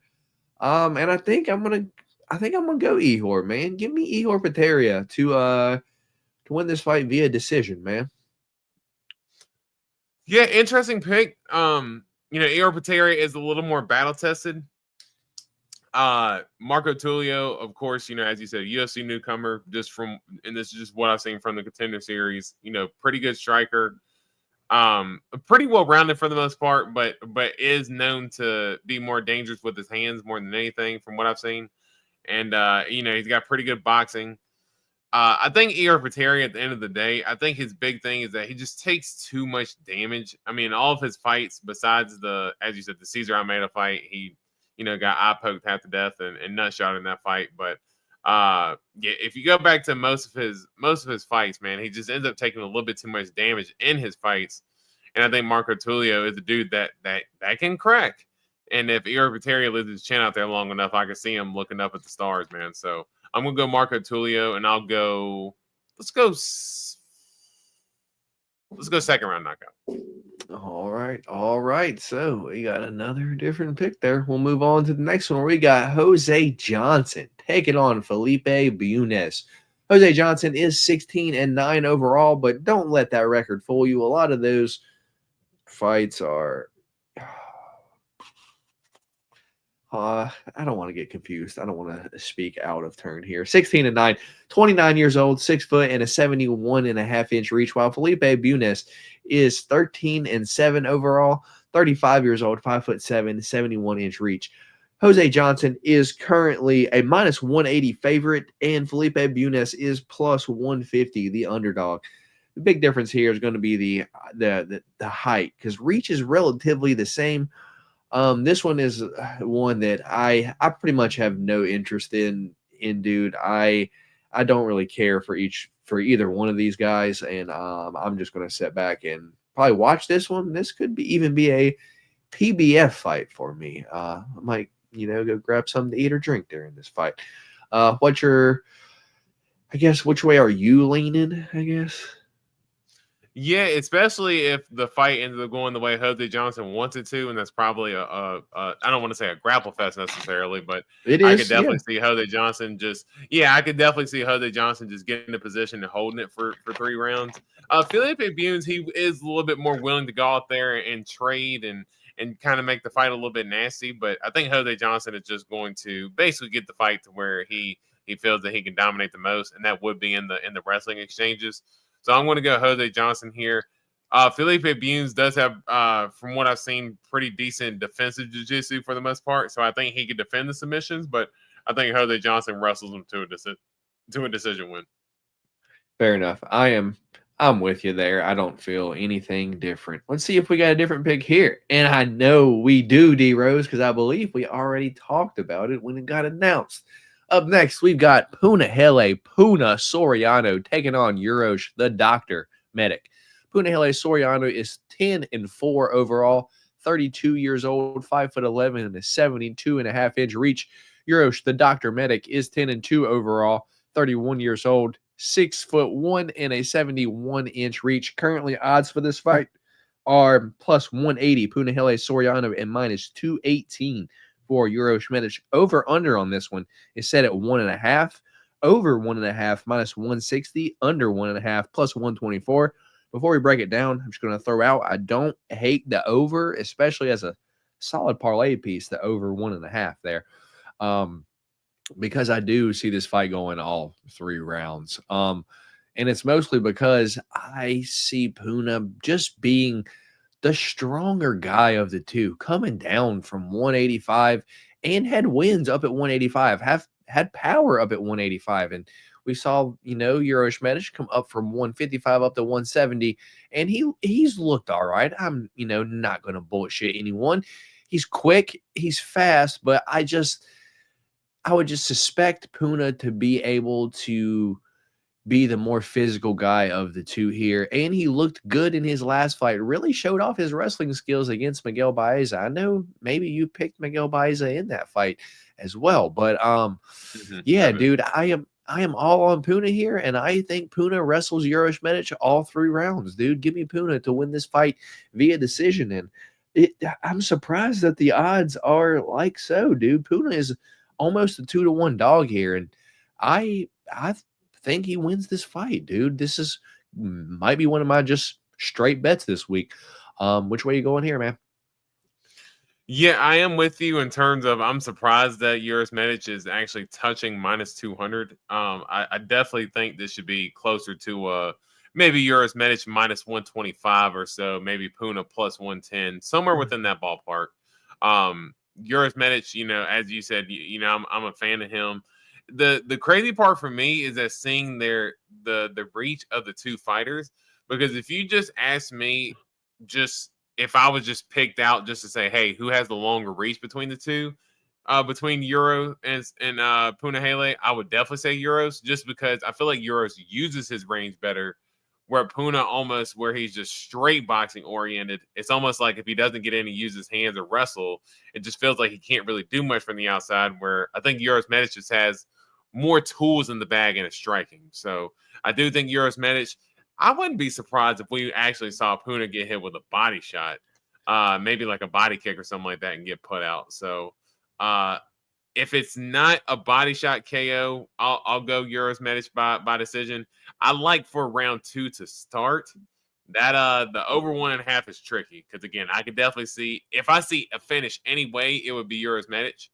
And I think Euros Medic can do it, man. Let's go body shot KO for Euros Medic here. All right. Me and D-Rose split again. We'll move on to the next one. That is Austin Bashi taking on C-Rod, Christian Rodriguez. Austin Bashi, 13-0, 23 years old, 5'6" and a 70-inch reach, while C-Rod, Christian Rodriguez, is 11-2, 27 years old, 5'7" and a 71-inch reach. This is at 145 pounds. Currently, odds for this fight are C-Rod plus 220, the dog. Austin Bashi minus 270, your favorite. Here we go again, D-Rose. I'm going to pass it to you first. Let you make your pick and break it down first because, I mean, this is just one that I'm just going to continue to go back to. Yeah, this one's a little tricky because Austin Bashi, coming in off the Contender Series, young guy, good wrestling, good submission ability. Not against Euros Medic. Euros Medic is he's got pretty good striking defense for the most part. So no, but no. For me, I'll just say it. Christian Rodriguez, all the money's on him, man. Julian Erosa, sure, the C-Rod got submitted by Julian Erosa in that last fight, but I'm not going to hold that against him too much because he was actually dominating that fight until he ended up kind of stepping in recklessly with his head open.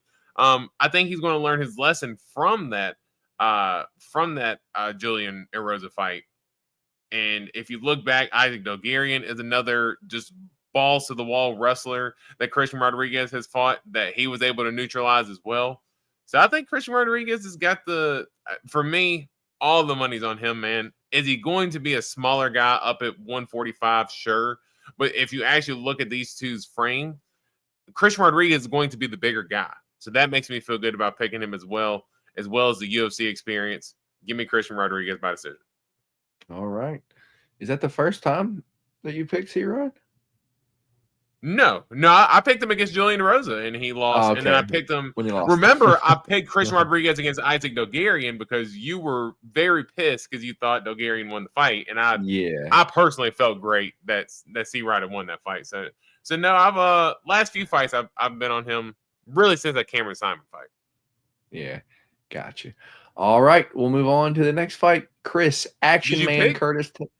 I'm on fucking C-Rod. I didn't know. I fucking thought it was a given there. I'm on C-Rod to win that fight. Yeah. I've picked C-Rod in every fight against the Isaac Dogarian fight. So, yeah, let's go C-Rod. Sorry. Moving on, we've got Chris, the Action Man Curtis, taking on Roman Kapilov. The Action Man Chris Curtis is 37 years old, 5'10" and a 75.5-inch reach, while Roman Kapilov is 13-3, 32 years old, 6 foot and a 75-inch reach. Currently, odds for this fight plus 205 for Chris Curtis and minus 250 for Roman Kapilov.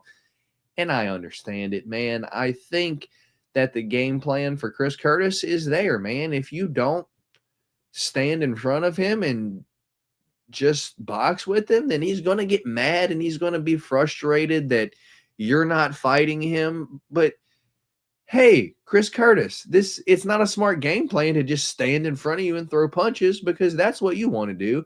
But I suspect Roman Kapilov skirts the outside, throws a lot of body kicks, jabs, and we see Roman Kapilov win this fight via decision. You're going to stick with your Action Man, Chris Curtis? I love me some Chris Curtis, fun fighter. He's coming off a pretty big hamstring injury, so I'm curious to see how it looks, trying to knock some of that rust off. But I do think that Roman Kapilov, better striker.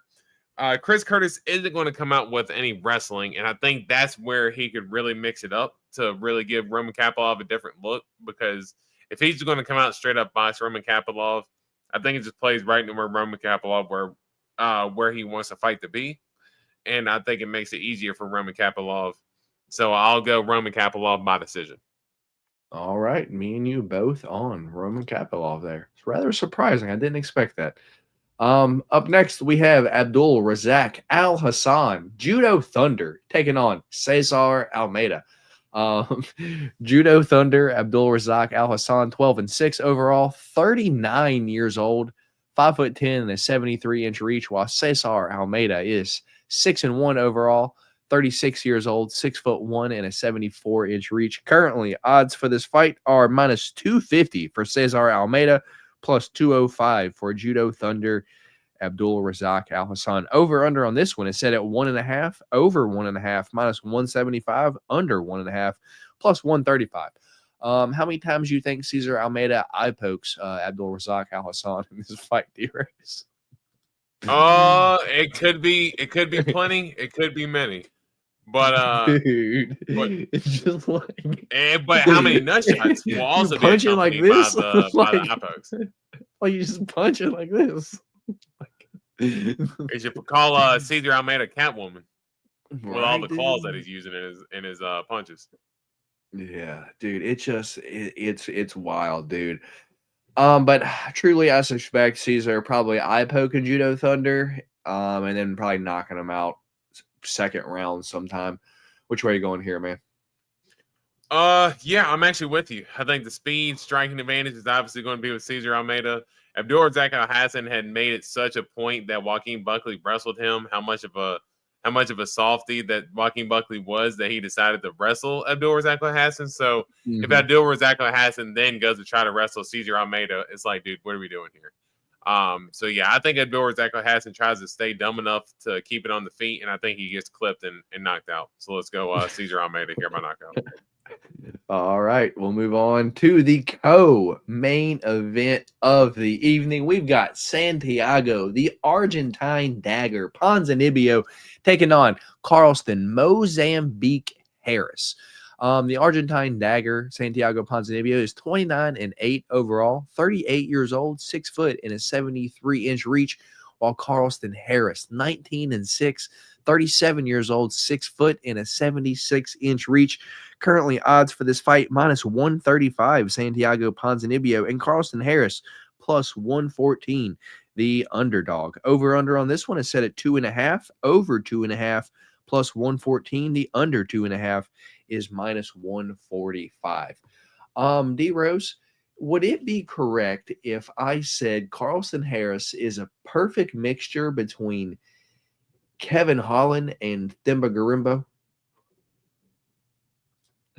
In terms of looks? No, in their fight style. Like it's like not as clean as Kevin Holland, but maybe more on the side of Themba Gorimbo, but has pretty solid jiu-jitsu, more of on the Kevin Holland side. But wrestling is like Themba Gorimbo. He wants to get it down. He just doesn't have the best tools to really get it there. I mean, honestly, I felt like you could have left Kevin Holland out of there and just said Themba Gorimbo, and I probably would have said yeah, because I mean, if I'm being honest, not saying I've mixed them up, but yeah, I've definitely seen Carlston Harris fight, and I could definitely see the comparisons to the Themba Gorimbo for sure, especially just the stance alone. So yeah, that's a good comparison. Fair enough. Well, I do think Carlston Harris is a better fighter than Themba Gorimbo. We've seen him get some solid wins against some pretty good fighters. We've seen him come back from getting beat up and just pull a sub out of nowhere against, I believe it was Jeremiah Wells. It was Jeremiah Wells. I had a ticket on Jeremiah Wells. Believe me, I was crushed. Yeah, so it's like he has the tools to pull something out of his ass. And if there is some type of fighter that can give Santiago problems, it's a long fighter like this. So I think I'm going to take a shot on the dog here. Give me Carlston Harris. If he doesn't find a sub, I suspect him to just maybe have enough control to edge out a decision. So give me Carlston Harris here. Which way are you going, man? So the reason why I like the comp with Tim McGrimmon for Carlson Harris is because I do agree with you in terms of they want to get the fight to the ground. They're going to back it up to the cage, but their wrestling isn't necessarily the greatest. I think Santiago Ponzinibbio is someone who he has fought a lot of the best of the best. He's got a lot of power in his hands, and he's an analyst for the Spanish broadcast for the UFC as well. So the dude is his fight IQ is very underrated. It's something that we don't give him enough credit for. And I think he's got enough power in his hands to where Carlson Harris is not a great striker at all. So if he dares tries to keep this fight standing and trading, I think Ponzinibbio can hurt him and actually put him out. I think Carlson Harris ends up not necessarily standing into the fire the whole time. I think this could potentially be a PBF. If I'm being honest, I could see Ponzinibbio just snapping a few leg kicks, landing a few good crosses, and keeping Carlson Harris at range for the most part. So I want to go Santiago Ponzinibbio here. If he doesn't get like a late big shot knockout like he did similar against Alex Moreno, I could see just landing a couple of big shots in each round and just narrowly edging out each round to win a decision for Ponzinibbio. So let's go Ponzinibbio by decision. All right. We split on that one, so we'll move on to the main event of the evening. If you guys haven't already, please do us a favor and hit that thumbs up button. But let's get into it, dude. We got Mackenzie Dern taking on Amanda Ribas. This is the second one. And I know everyone just wanted this fight. But, dude, if you think about it, this fight happened in 2019? That's before we started the podcast, dude. That was 6 years ago. Time fucking flies by, man. What happened? Yeah. It went by in a blink too. That was Mackenzie Dern's first professional loss, which is crazy. Mm-hmm. And if you just look at their trajectory since then, it's like both ladies have done rather well. Amanda Ribas kind of starlights up at 125, here and there. So maybe weight could be an issue here. And Mackenzie Dern in her last few fights, dude. I think she's willing to go into the fire and fucking throw. And I like that. I like that a lot, if I'm going to be honest. So let's get into this. We got Mackenzie Dern, 14-5. 31 years old, 5'4", and a 63-inch reach, while Amanda Ribas is 13-5, 31 years old, 5'3", and a 66-inch reach. Currently, odds for this fight are plus 154, the underdog for Mackenzie Dern, and Amanda Ribas is minus 185, the favorite.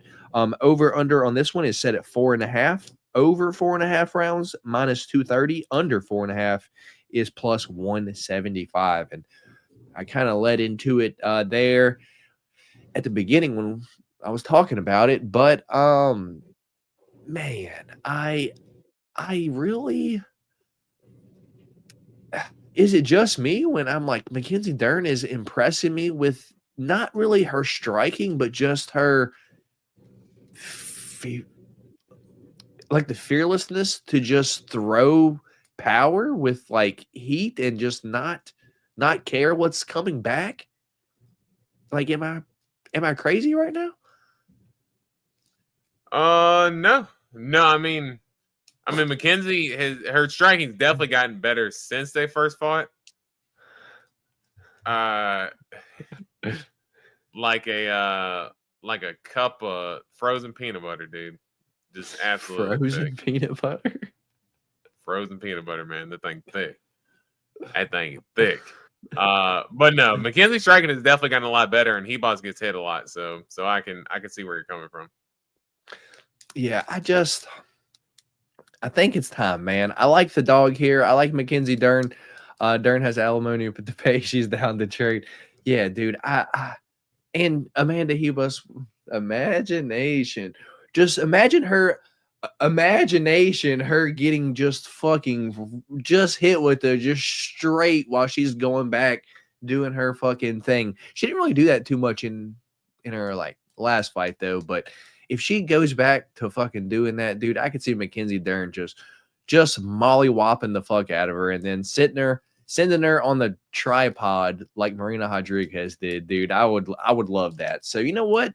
I like Mackenzie Dern striking. I like that she's been showing power. Give me Mackenzie Dern. to knock out Amanda Ribas. Let's go third round. Mackenzie Dern, third round knockout. That's interesting. So I'll keep it short and sweet. I'm actually with you. I do think that I do like Mackenzie Dern where she's at this point. I think when they first met in 2019, Mackenzie Dern wasn't as polished of a striker, nor was she as comfortable of a striker. And she has still kind of had that rub where, people were saying that, oh, Mackenzie Dern, she's a pretty girl. She likes to hit, but doesn't like to get hit. As soon as she faces any adversity, she folds a little bit. We've seen her get in there and get into slugfest with the two hardest hitting women in the division, Amanda Lemos and Jessica Andrade. Now, it didn't end well for Mackenzie Dern, but she was definitely willing to go in there. And then we saw the striking performance that she was able to put on against Angela Hill, where, Mackenzie Dern was knocking Angela Hill from one side of the octagon to the other. Ribas is definitely a tough matchup. The problem with me with Ribas is that I feel like she would be so much better at 115, and she has admitted time and time again that making the weight is not the problem. But then why does she continuously take fights at 125 if she feels like she can make 115? Because I feel like Amanda Ribas could be potentially a title challenger if she was to stick around at 115. But when she jumps up to 125, I feel like she's fighting girls that are a little bit too big for her, a little bit too strong to where Ribas isn't able to use her wrestling as much. And I think it makes it to where Ribas cannot catch as much consistency as she could potentially use to try to build and make building blocks as far as going forward and making herself a worthy title challenger. But I'm going to go Mackenzie Dern here. I think it goes to a decision. I think this fight ends up being a little bit of a slugfest, though. I think it could be similar to I know that Ribas and Rose fight, it had moments where it was a pretty decent slugfest. I know Rose came out of that fight pretty banged up as well. So I think it could be potentially something like that. Wrestling exchanges going back and forth. But I think Mackenzie ends up having the power here. Not necessarily knocking out Ribas, but I think her big shots make a difference. And I'll say Mackenzie Dern by decision here. And would it be a fun fight? Fair enough. Just hope we don't have to hear him. Oh, you're going to hear her fucking voice during the whole fight, so you don't even have to hear it during the post-fight speech. And you're going to hear her screaming while she's walking out. So that's probably going to be your favorite part, if I had to guess. Yep. I did see that Anton Tricoli did assault her ex-husband. Wild, dude. Wild. Is anyway, she married to Tricoli? Is she already married? I believe so. At least engaged, yeah. If not married. Wow. Yeah. Wow. Moves quick, dude. You got to scoop her up. Yeah, she's a hot commodity, man. yeah, I see. Goodness gracious. I mean, Tricoli gave that thing no time on the market. I mean, goodness gracious. I mean, I don't even know if she got the scent from her baby dad off of her before he wiped her up. I mean, good day. That's wild. Yeah. That's why he ended up fighting dude, because he still smelled him on Mackenzie Dern, because he didn't give enough time to let that thing breathe. Like, good day. Dearest, yeah, I think you'd have to work really hard to keep her.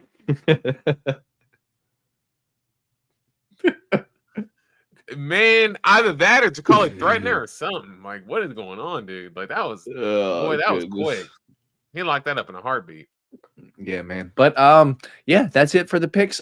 We do have different picks here. 1, 2, 3, 4, 5 different picks. We got Parsons versus Jacoby Smith.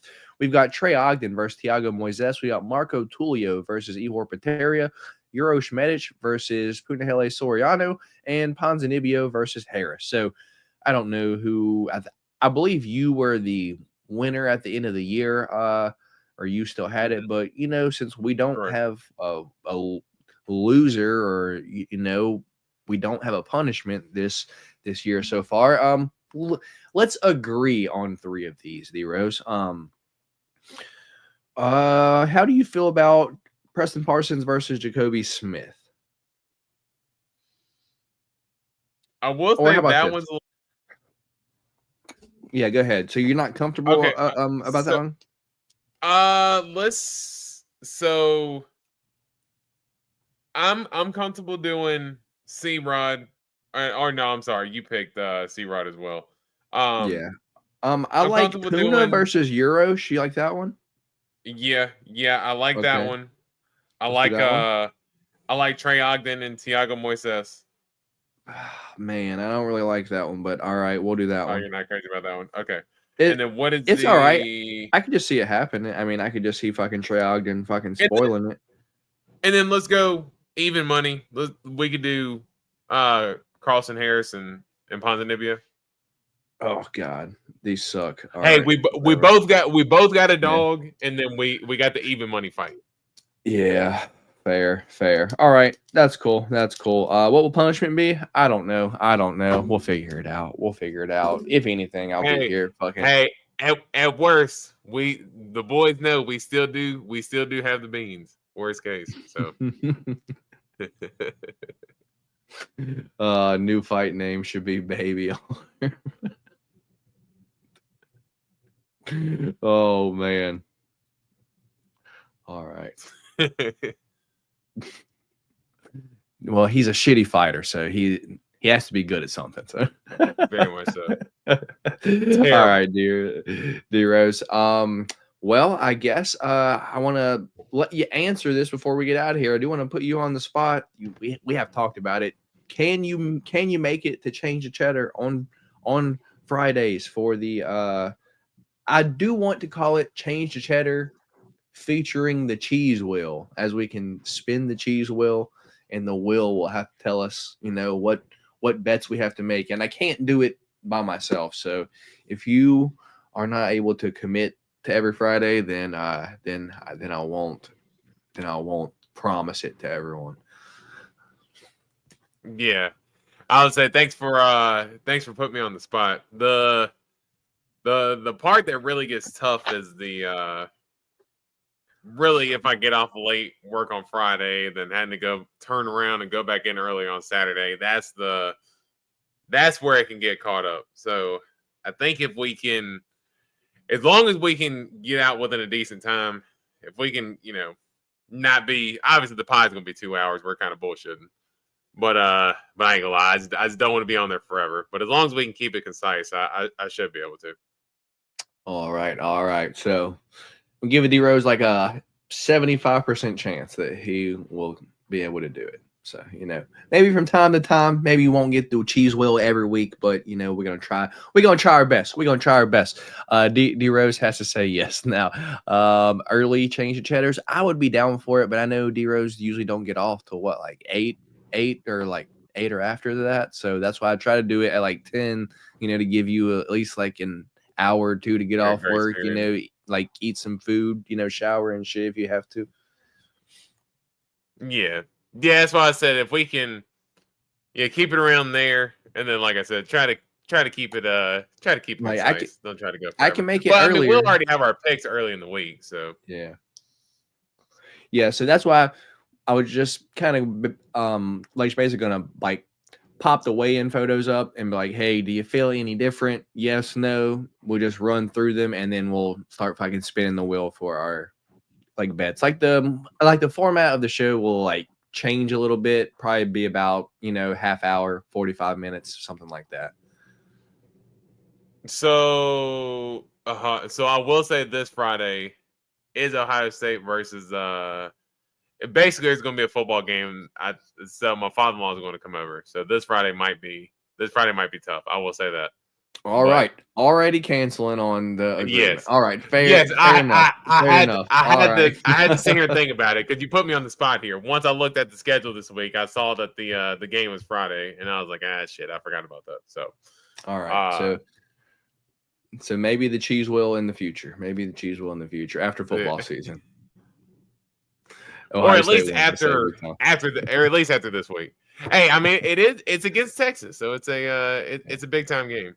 I mean, hey, I'm a Florida State fan, so I don't, college football's been over for me since the second week of the year. But look at that. But in terms of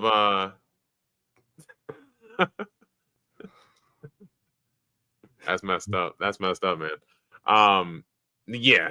Like I said, hey, I just had to think about it because again, as he said, he put me on the spot here. I didn't necessarily have the time to think out the schedule, but yeah, Friday might be tough. Yeah, and we can't do it Saturday because you work on Saturday. So, damn, dude, damn. Right. Well, anyway, you guys will get me here Friday for Change of Cheddar or early Saturday morning. One of those two, whichever one I decide to pop on here. How do you feel about the Cowboys in the draft? Hopefully they get Ashton Genty, right, Deros? That would be cool. But I think at this point, I think Dallas picking, they're like 12th in the draft now. So, I mean, they're not going to be prime for a great pick. I mean, I would love for them to either get Ashton Genty or they have to get some offensive line help. Yeah, I know this isn't the football podcast, so I'm not going to get too much into the weeds on this, but Dallas definitely needs some offensive line help. So if not a playmaking running back, at least get somebody to block. All right. So with that being said, we appreciate all of you for stopping by here and hanging out with us here tonight on the Golden Octagon MMA Podcast number 143. You'll catch both of us here next Wednesday to recap the fights, give you the fight news, and break down the picks and previews for next pay-per-view. What is it, 312, the Rose? 312? I thought it was 311, but I might have lost count. I don't know. 311, 312, one of the two. I'll figure it out next week. But with that being said, we appreciate you for stopping by here and hanging out with us here tonight. If y'all haven't already, hit that thumbs up button on y'all's way out. And if you're new here, Antoine says 311. 311. All right, fair enough. That's what I thought.